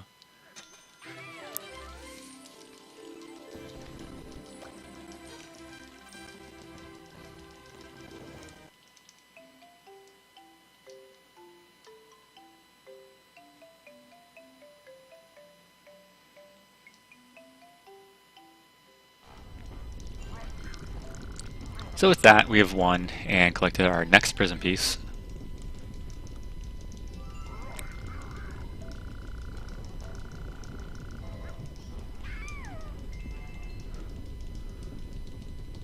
So we need to avoid getting caught in this corner right here. So there's a corner right there that you can get stuck on. I luckily avoided it. But wouldn't you know it, we finally found Charmander. I would like to point out that Charmander says he almost fell into bubbling lava. That's incorrect. This is magma. The difference being that lava is outside of a volcano, magma is on the inside. And since this is assumingly underground, this is magma. So right there, that was actually frame perfect. If you sidestep and then attack, you can actually get it. There's a handful of frames before Charmander starts using his flamethrower attack. So now we're going to keep on running up towards Blaziken. We get stopped partway, though, once again, by Meditite, who will challenge us to another quiz.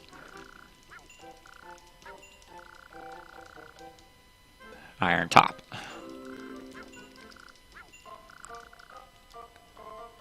Gibble does not take damage since he is part ground type. Him on top is the best. So there are a number of questions that the quiz Pokemon can ask you. There's around 9 or 10 questions potentially. So trying to memorize all of them can be difficult. So now we're going to keep on moving up. Coming up, we need to friend Ponyta, as this is the sister or brother, one of the two. Yeah, the sister of the brother, sister to the brother in the meeting place that teaches us the dash. So this is the second worst chase in the game because Ponyta is pretty quick and will leave behind Ember Trails. During a battle or a chase, you cannot move the camera. It is completely fixed based on the opposing Pokemon. So potentially you can get really screwed just because you can't see where you're going. But luckily, we got around it okay. I need to break open both of these crates in order to get berries for our berry count.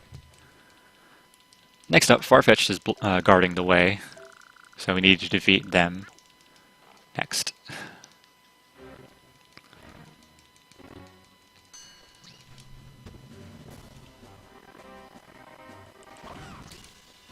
So pretty simple, just dash, sidestep, dash.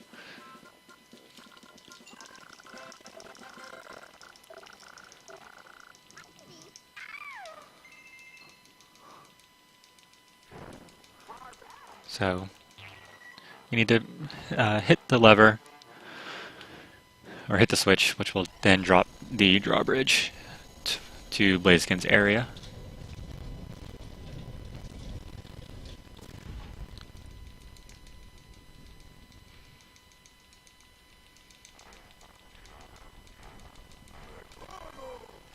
Makarago is right outside the gates. He will check that you've defeated Bastiodon's Block Barrage and Rhyperior's Bumper Burn.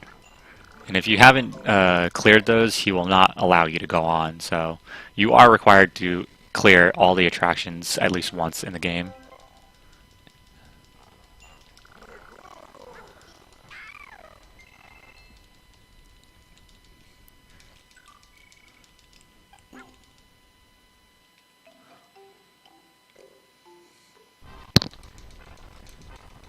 So here is Blaziken and Charmander once more.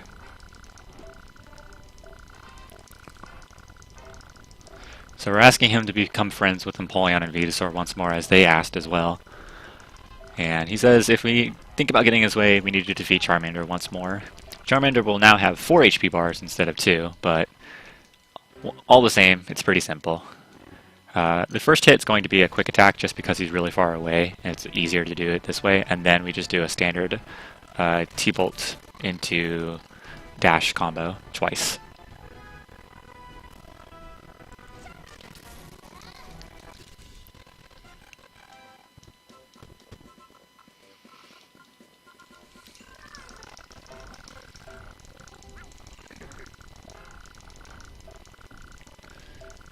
So this is Blaziken's Boulder Bash, the next attraction for 20 berries.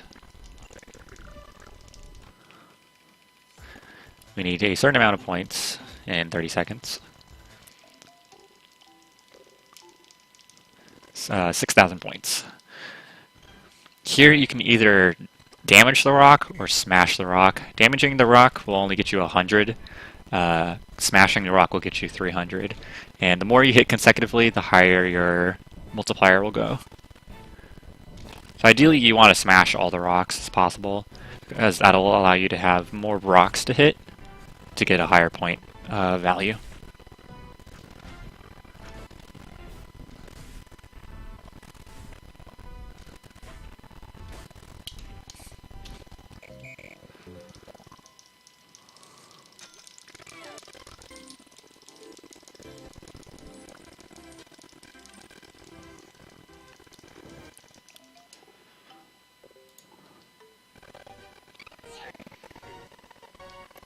So once again, the little animation for defeating the zone leader.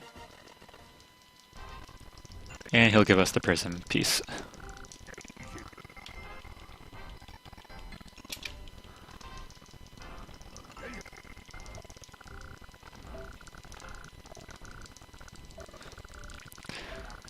So if you remember all the way back at the beginning of the run, how I mentioned there's only 2 times we opened the PokéPark pad. This is the second time is coming up. We were actually going to be doing a save plus quit. This saves 6 seconds over walking the distance.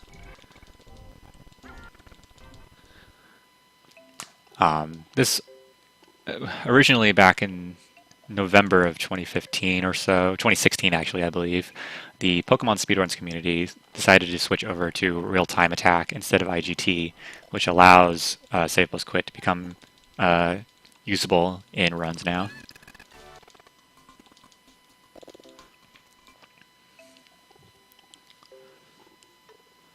So as such, PokéPark actually has a Save Plus Quit strat, which saves 6 seconds.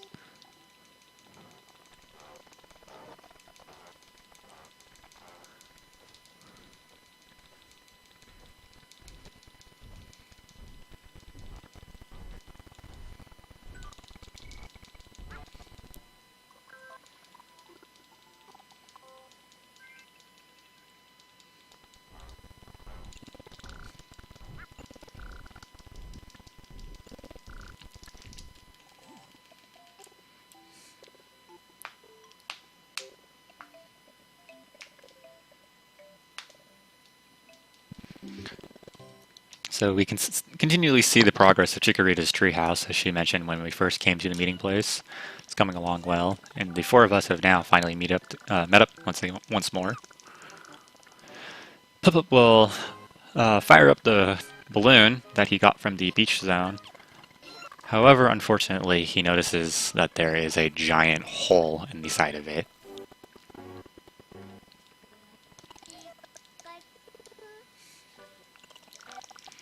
So we need something to patch it with. And randomly, an hour and 37 minutes into the run, Chatot will come and tell us that Mew has a message that we need to be collecting these Sky Prism pieces, as if we weren't doing anything for the past hour and 37 or 38 minutes. So the Sky Pavilion was always thought to be a myth, so they tell us to potentially go to the Haunted Zone, where we can talk to Miss Magius. So we don't have quite enough berries to get the 3rd upgrade, but should you friend Ponyta in the Lava Zone, this Ponyta will teach you Double Dash for free of charge.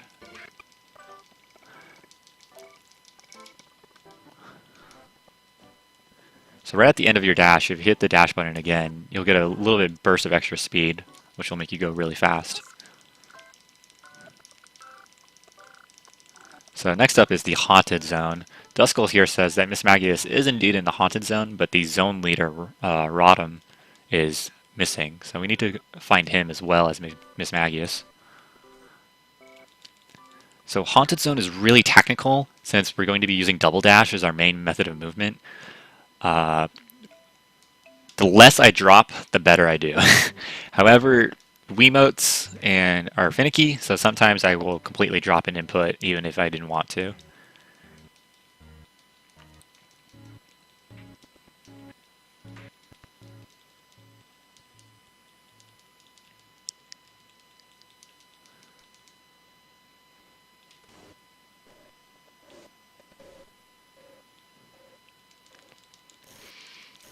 So come towards the gates and they will just magically open by themselves. Before we can go inside, we need to talk to Tangrowth outside. Tangrowth runs the Swing Along attraction. And this we're going to be playing with Raichu.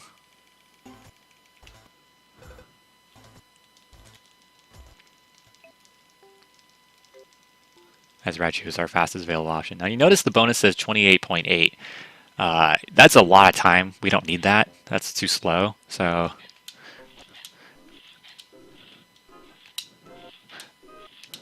I messed up a little bit. 9 seconds. You wanted to do that in about 7 or so seconds. But Swing Along can go really, really fast. The legendary Pokemon for this attraction is Celebi for some reason. And the ILs for Celebi are insane. You can actually do it in under 4 seconds or about 4 seconds.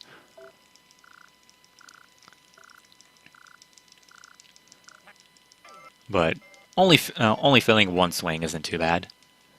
So we get our next prism piece, and now I can enter the haunted house.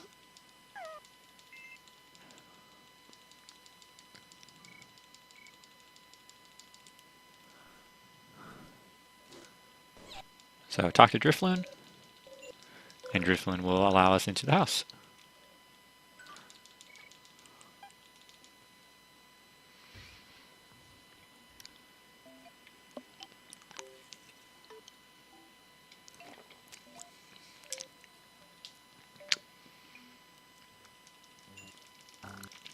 Duskull tells us we are the 999th visitor and will be our guide through the haunted mansion, haunted house. It's not a mansion, apparently.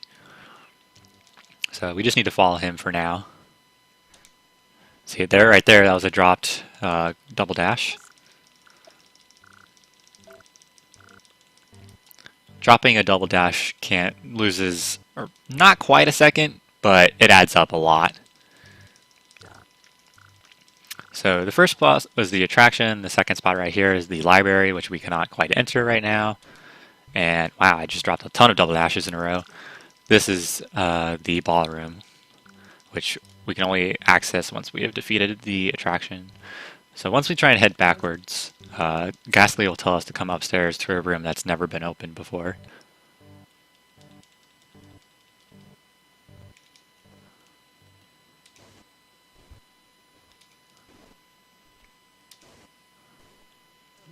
So pretty good double dashes right there. Ghastly will go right through the door since he's a ghost, and we'll open the rest of the blue doors.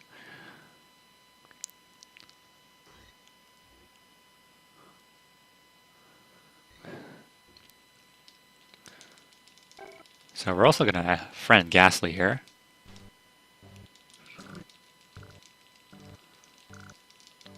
With the game of Chase. Ghastly is pure ghost. We can somehow hit him with our quick attack plus jump. As such. A very fast chase.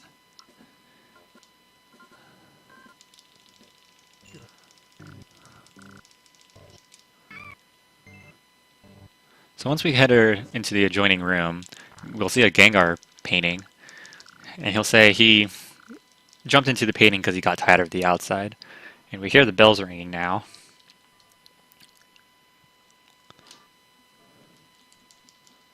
Which signify the start of the attraction.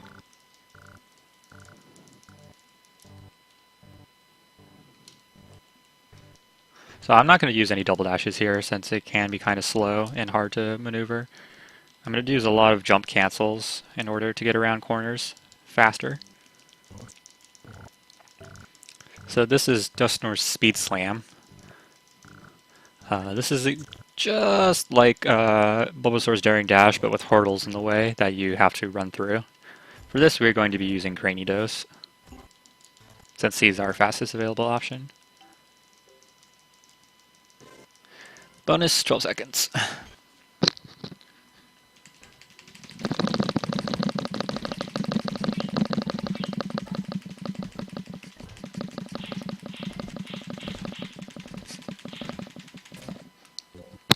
So 9.76 is not too bad.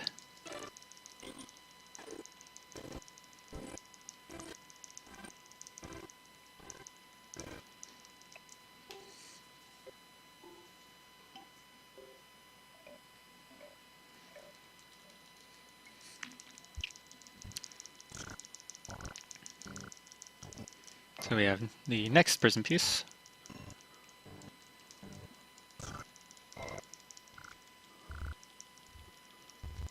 And you can finally enter the ballroom.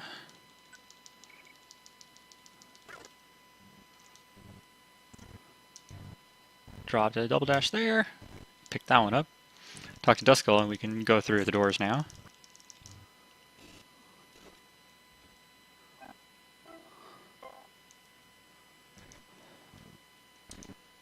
Drop the double dash there.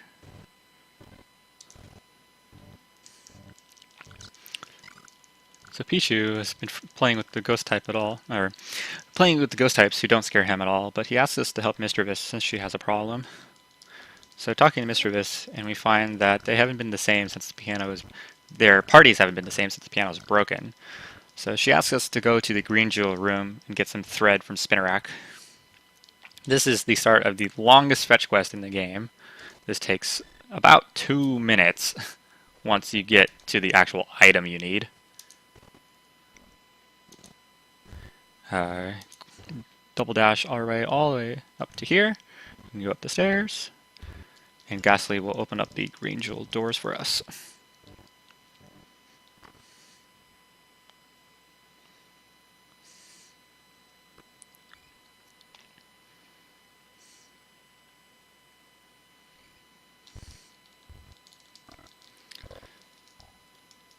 Before talking to Spinnerack, we're going to talk to Abra right here in the corner. He'll friend us for free, but he tells us that if we're sleepy, we should try and sleep. Spinnerack is at the other end of the room. Dropped a double dash there. And he'll give us this tough thread for the piano. And this is the longest fetch quest in the game. This takes around 2 minutes, as I've previously mentioned. From here all the way back to Mischievous. So a lot of downtime here for donations or other announcements and commentary.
So we finally get all the way to Mischievous, and she'll fix the piano.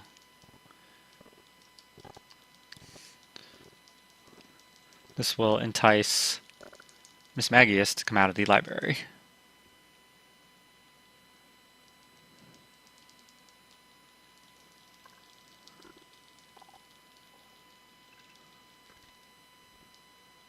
And open up all the red jewel doors.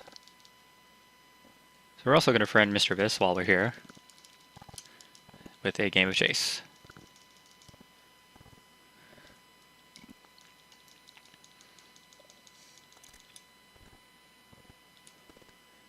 Double dash once, and we can easily catch up to Mischievous.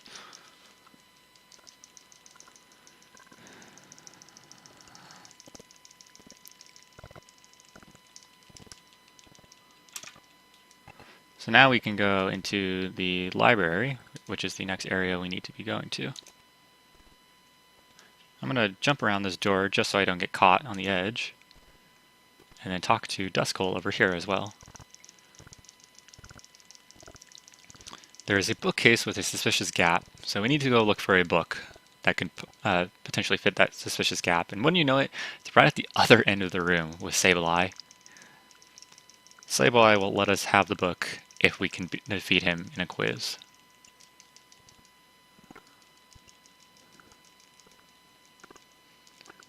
Question 1 is Duskull.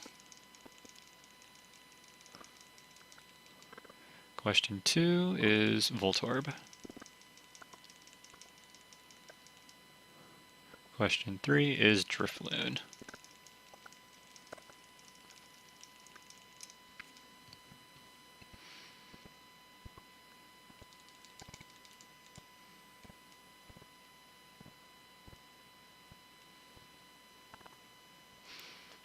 So making sure not to talk to Duskull, we just immediately check the bookcase, and this will unlock a secret passageway. So if we're getting double dashes here for a second, which is, it's faster to not double dash there, we can go down the stairs.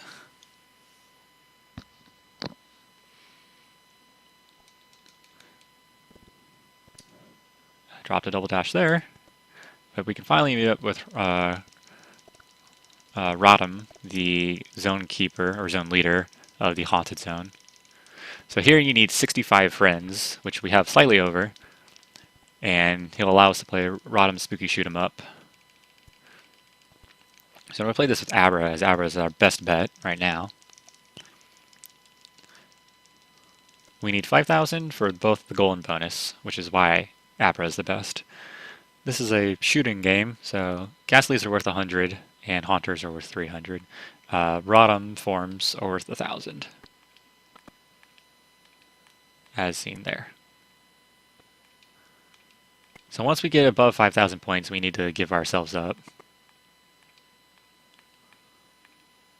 And you can see there's a little radar in the bottom right to help us know where they spawn.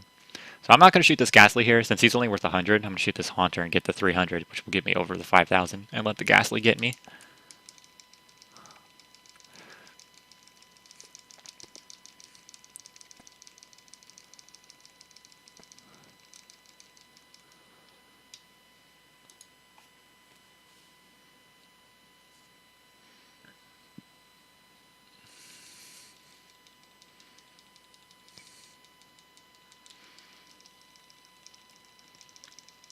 So Rodham will also give us a Prism piece.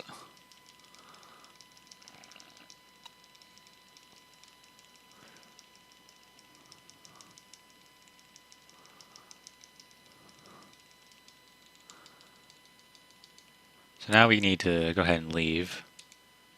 Dropped a double dash there. As long as we hit the door, it'll activate the option.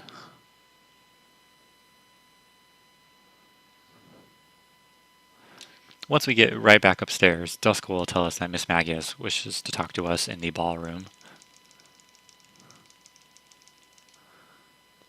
So Miss Magius tells us that those who have been invited to the Sky Pavilion must overcome the test in the Granite Zone. So we need to make our way to the Granite Zone and help save the PokéPark. I'm actually going to come all the way over here, even though I started going the wrong way. Oop, I just got juked. No, come back, please. Where are you going? No, stop. Stupid Electrode. He's super juking me. If you talk to Electrode, he'll automatically friend you. We tend to pick Electrode over a different Pokemon if available. What just happened there made that completely slower, but that's just one of the things of RNG, especially with Electrode, since he can just go in any direction he wants. So double dashing our way out, potentially, allows us to leave. Before we can leave the Haunted Zone, we need to friend two more Pokemon, Drifloon and Kakuna, just by talking to them. So Drifloon's right here, easy enough. Kakuna is actually in this tree on the other side, on the right side of the doors. Should we not have gotten the good RNG for Electrode and not seen Electrode, we would go to the other side of the doors, to the left side, and hit that tree, which would drop Metapod. The reason why we take Kakuna over Metapod for when we do get Electrode is because there are 2 text boxes less. So good double dashes out. Now we can finally leave the meeting place, or finally leave the Haunted Zone to the meeting place.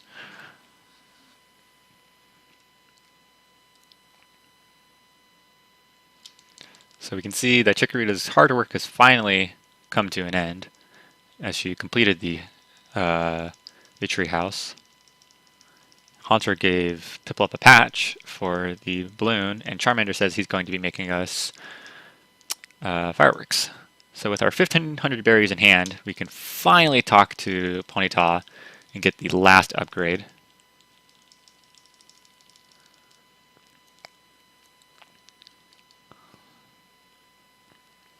As this will allow us to move as fast as possible, and we'll make our damage do a lot more, or a little bit more.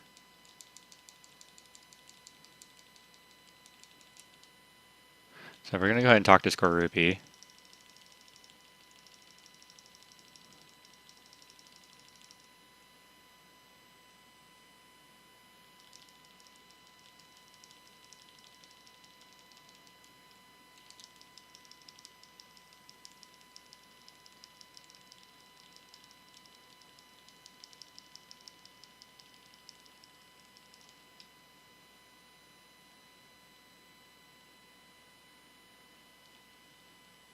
And open up the granite zone.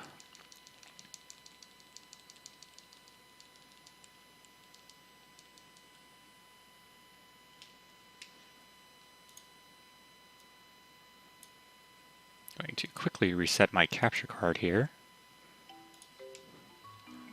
I see there are some audio issues. Hopefully that will fix them.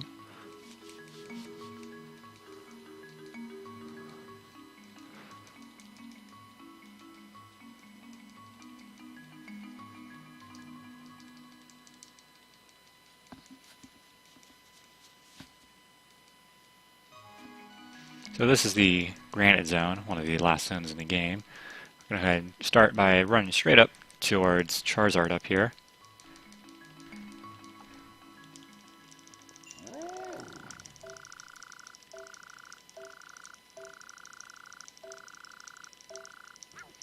And next we're going to challenge the first attraction, Absol's Hurdle Bounce. Now you notice we have 45 berries. This is actually intended. We need exactly 40 berries for this. So the amount of berries that we've gotten was exactly enough for this. So we're going to play this with Ponyta. And try and beat it within the goal time. We don't necessarily need the bonus since we don't need any more berries. But if we do beat them in that time, then no problem. I accidentally dropped a jump there. So I'm going to hope that I can go... Ah, darn it. Ideally, if you get hit, you want to try and slow down towards the end so you don't get the bonus and waste that much time, but no big deal.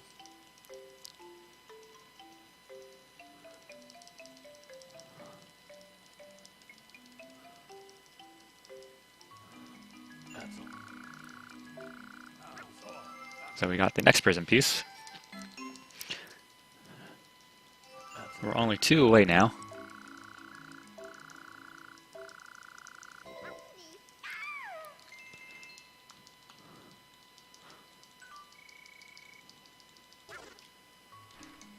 So, moving on, we need to go across the room and talk to Hoppip.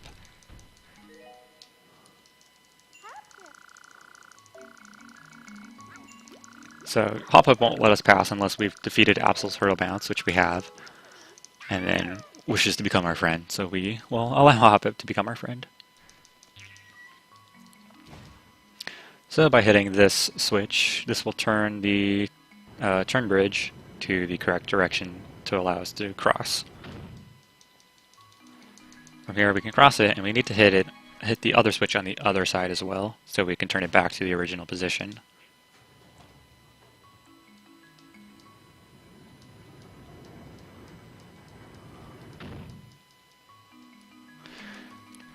We need to run up the ramp and turn right so we can talk to Flygon.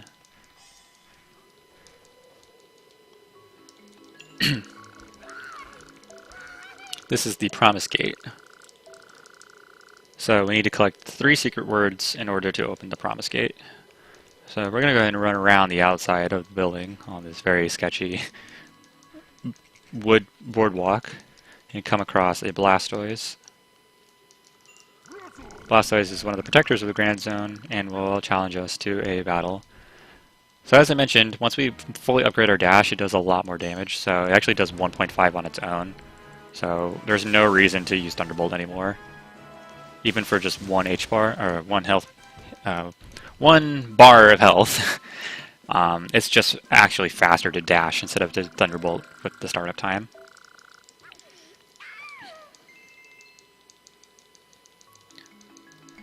So we can now move on and go across the turn bridge.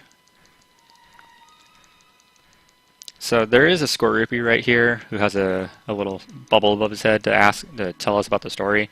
You can just totally skip him. You don't really need to talk to him actually. Just come up these slopes and then come across here. What he wants you to do anyways is come across this jumping puzzle and hit the switch at the other side.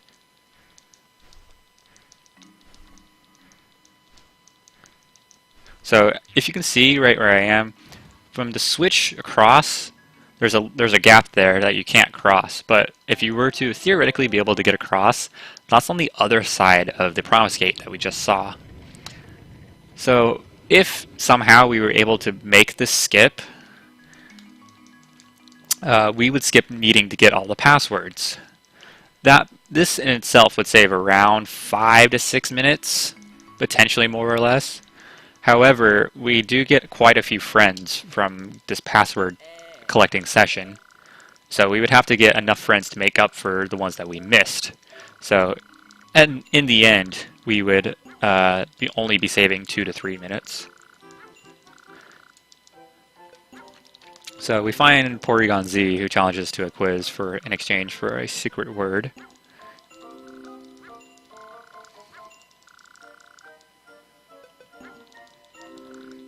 And that's the final quiz of the 80% game.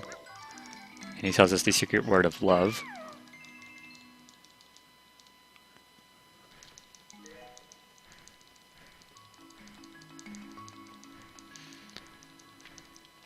So we can move on, come back across this little fire spout.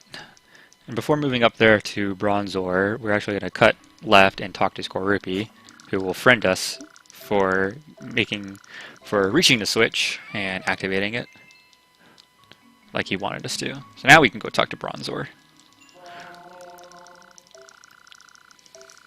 Bronzor would prevent us from moving on if we don't know at least one of the secret words, but now that we do, he'll be friends and move aside. However, before we can actually move on, an Electivire shows up and challenges us for the tile of Lightning Strike. Electivire is a pure electric type, so that obviously means you can't use Thunderbolt on it because of its ability. So we're just going to have to use Quick Attack. And quickly defeat Electivire.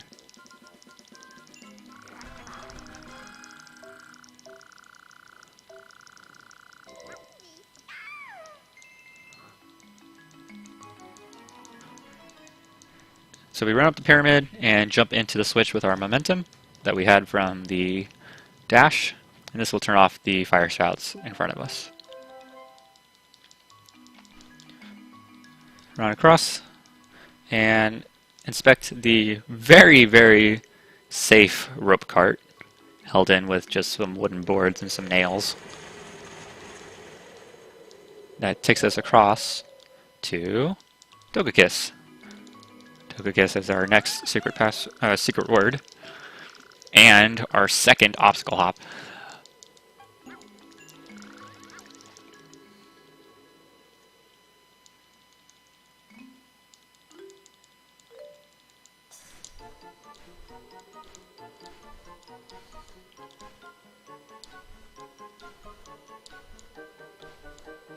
And just like that, we are done.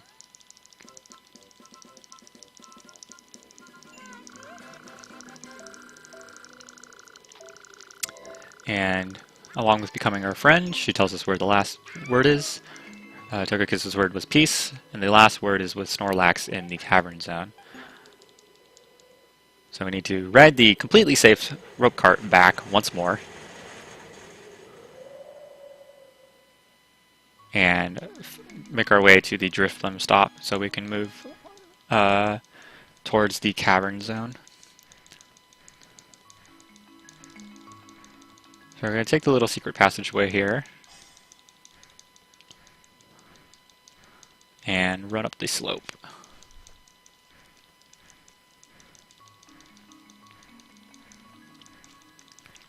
To get to the Drifloon Slop up here.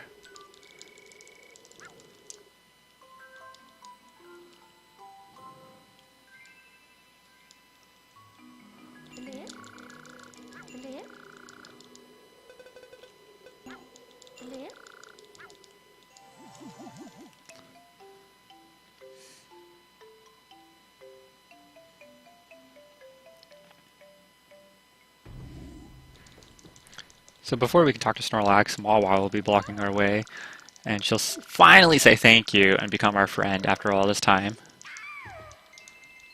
Not that we particularly need it anymore. And then we can actually talk to Snorlax.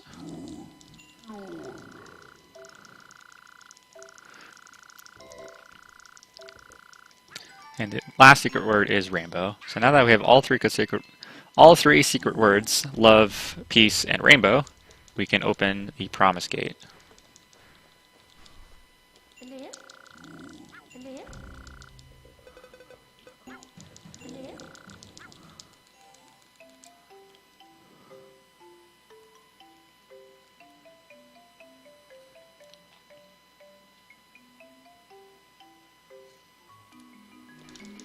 So go ahead and talk to Flygon now.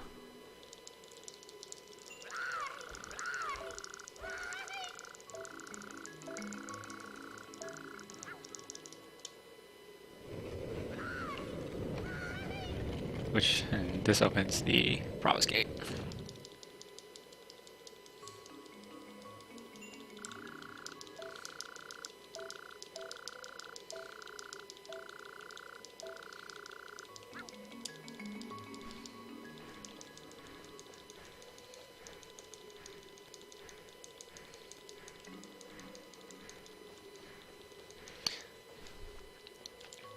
One of the remaining attractions, this is Salamence's Air Ace. This is the final checkpoint. You need 80 friends to play this game as well. And we will play this with the only available Pokemon that we have, Togekiss.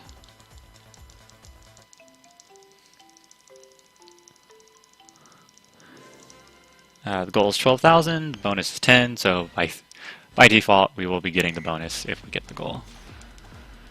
So blues are worth 100, orange is worth 300, gold is worth 1,000. You know. You can either run through the targets to break them, or you can use the 2 button to use your move. Each Pokemon has this different move most of the time. This one is Whirlwind, or Gust. I want to say it's Whirlwind though.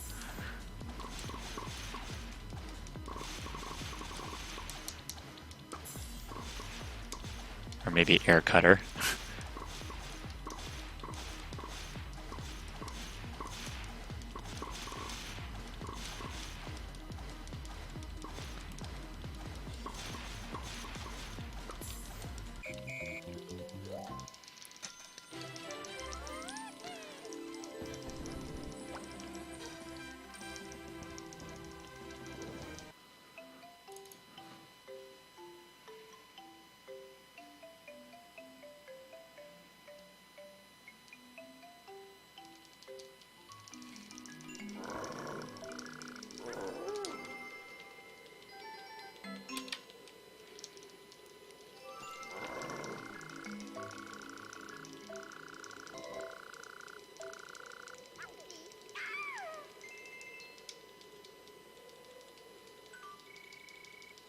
So now we can finally move on past the ruins with Jumpluff over here.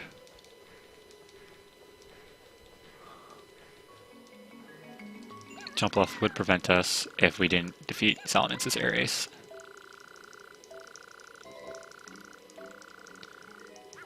Jumpluff tells us to find Shaman once we move on past the Granite Zone.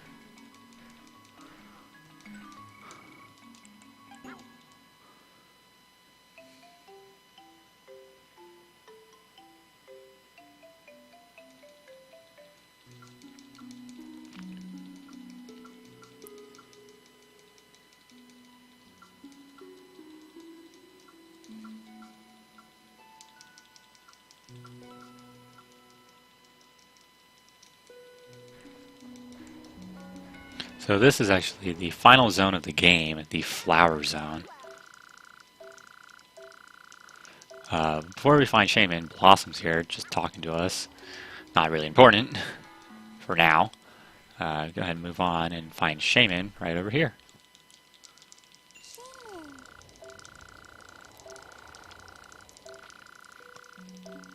So in order to go to the Sky Pavilion, which is high above us, we need the mirror. So, not knowing what to do, we decide to head back to base. You could alternatively talk to Mareep, who would tell you that.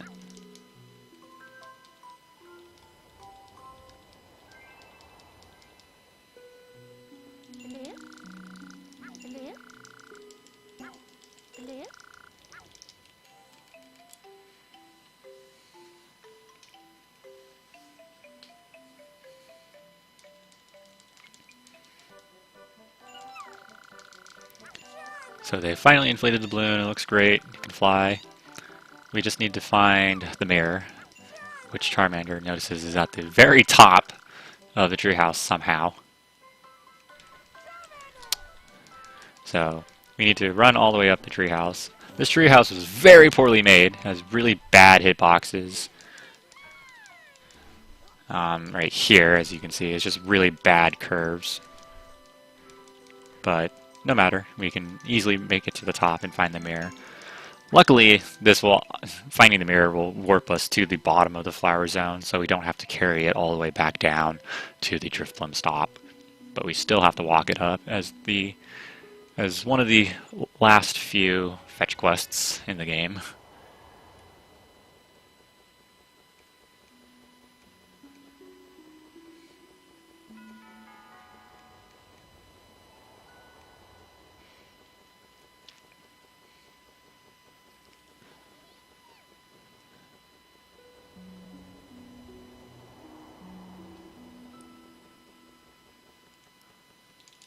So we put this on top of the dais,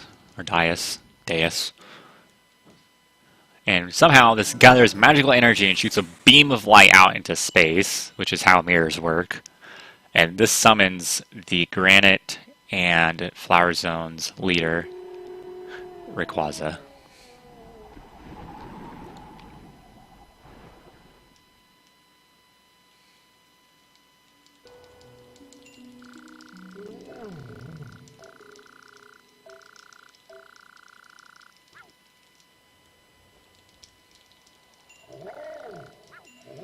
So this is the final attraction, Rayquaza's Balloon Panic. You could play this with Pikachu if you wanted to go fast, but for safety, we always play with Absol, since the goal is 30,000 anyways.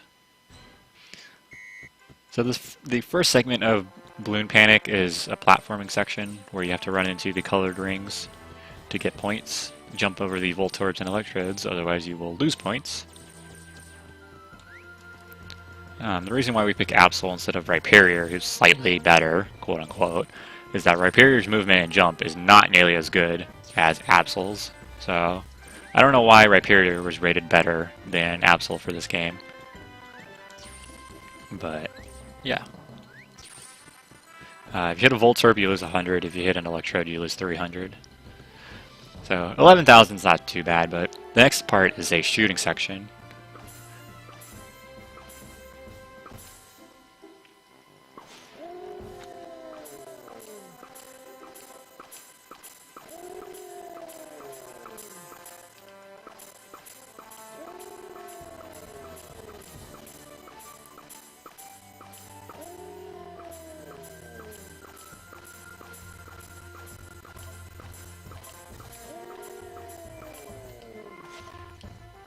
I only missed that last Rayquaza one. It is possible to get all of them, though.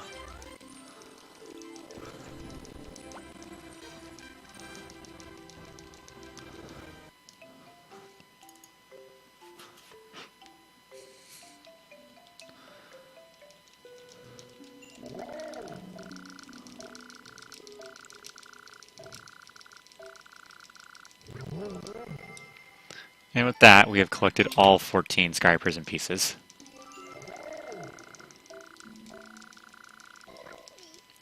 So he directs us to Shaman, who can guide us to the Sky Pavilion. So talking to Shaman once more, they'll tell us that the Gracidia flower needs to be in bloom, otherwise it won't work. So we need to go talk to Blossom now, who is not anywhere where I want them to be. Did not see them the first time. Blossom will give us the wonderful watering can that they found in the beach zone.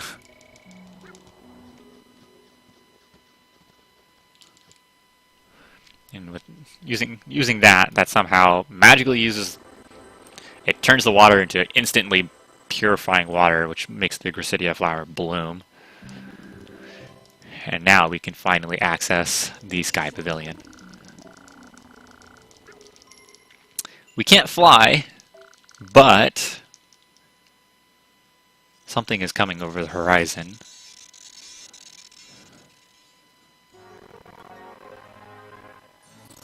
Shaman will change to sky form and find what it is, and it turns out that it is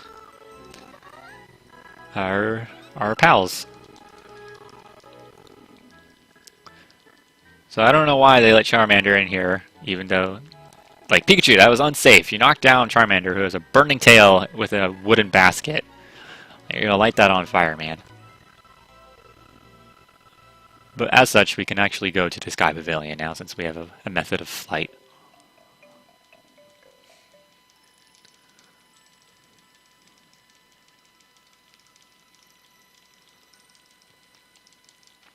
So this is the final area of the game, Sky Pavilion, home to Mew.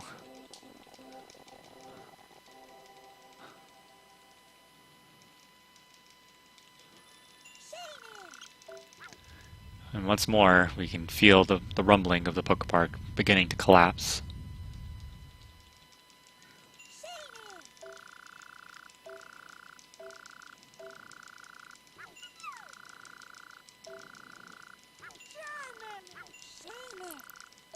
So Mew can potentially be hiding right now.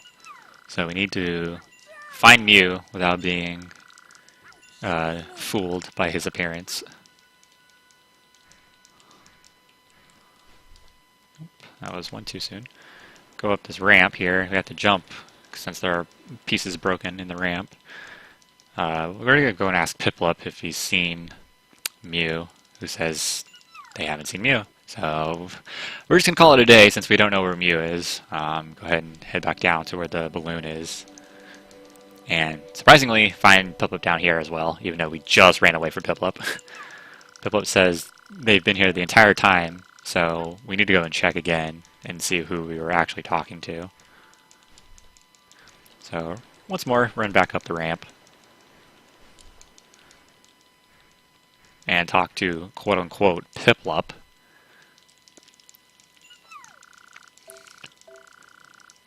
Who turns out to be Mew.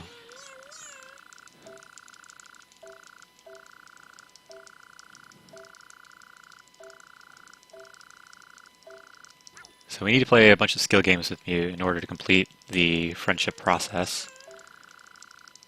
There's a number of skill games that Mew is going to play with us. The first of which is Obstacle Hop. This is the last Obstacle Hop and the hardest one in the game. There is a fourth Obstacle Hop that we do not do in any percent that can be found in the Cavern Zone, ran by Machamp.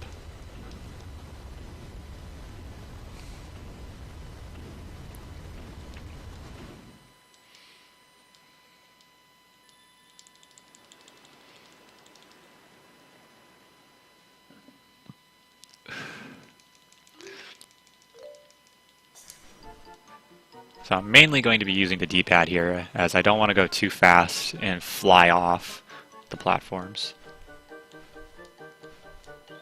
Alright, 89 is the safe score. You can do that in 90 and potentially 91 if you go insanely fast, but 89 is the safe score.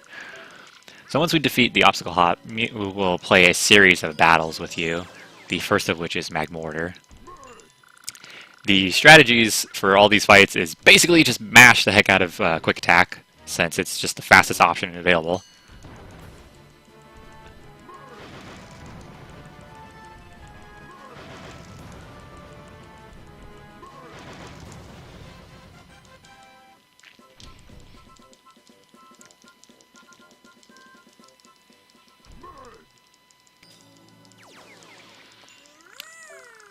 The next Pokemon Mew chooses to imitate is Garchomp. So even if you wanted to use Thunderbolt, you can't, but that's alright since we don't want to. Garchomp will use Giga Impact on you, so you have to run away for a little bit until they stop. You can kind of hit them out of the animation, but it's just safe to wait until like they're at the very end of it. So once you beat the Garchomp form, Mew will go to his last battle form, which is his favorite Pokemon.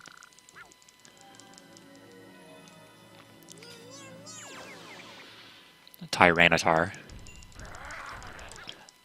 And I believe you can't use Thunderbolt on Tyranitar either. You may be able to. I haven't tested it in a long time since we don't use Thunderbolt here. But otherwise, just quick attack. He will use Dark Pulse, and if you get too close to him, he'll use Earthquake, which can be devastating. But simple enough, just quick attacks, and that's that. The final skill game Mew will be playing with us is Chase, and I'm going to be quiet here for this awesome soundtrack.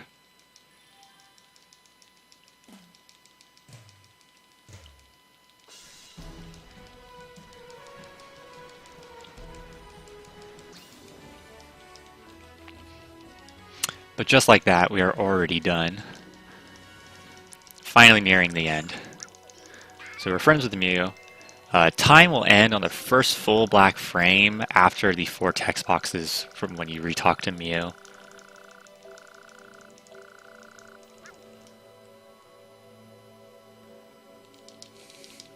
So, 4, 3, 2, 1, time. So there you have it. That is PokéPark Wii Pikachu's Adventure any percent in 2 hours, 22 minutes, and 24 seconds. This is a pretty alright marathon run and a showcase of what this game has to offer. The current world record is 2 hours, 20 minutes, and 35 seconds by myself. On average, I would put an estimate around 2 hours and 25 minutes just to be safe. Ideally, a 2:21 is where I would expect myself. This run actually had a really bad amount of RNG that was just not good. I especially lost around a minute in the lava zone alone, and around 20 seconds in the beach zone. So even with all that RNG, a 2:22 is still a very good time in a marathon setting.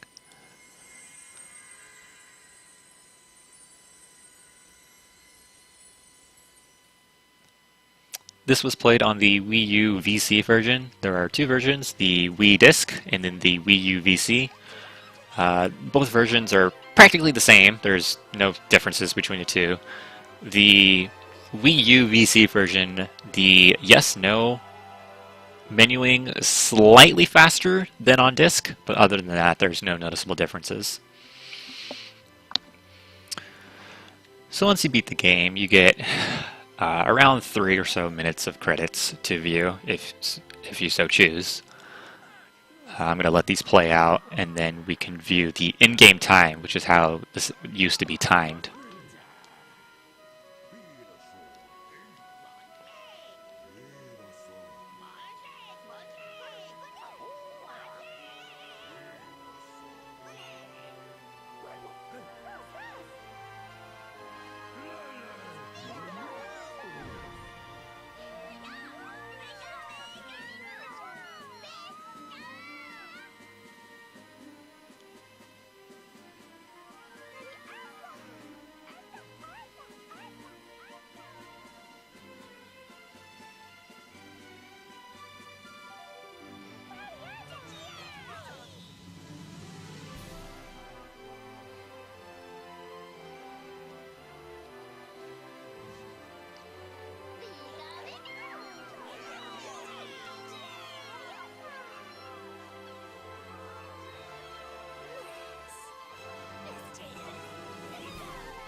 And that's the end. From here, your attractions have challengers, but we're just going to go ahead and save and then reset.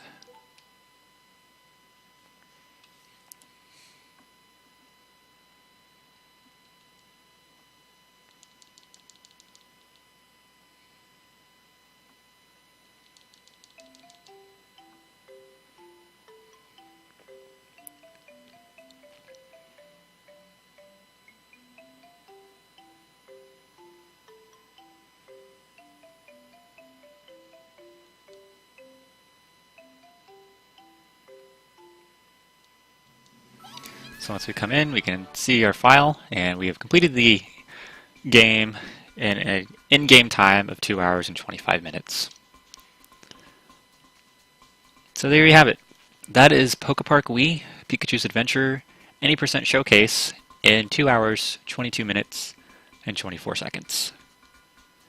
I hope everyone appreciates what this game has to offer. It's a very laid-back game, very enjoyable to watch.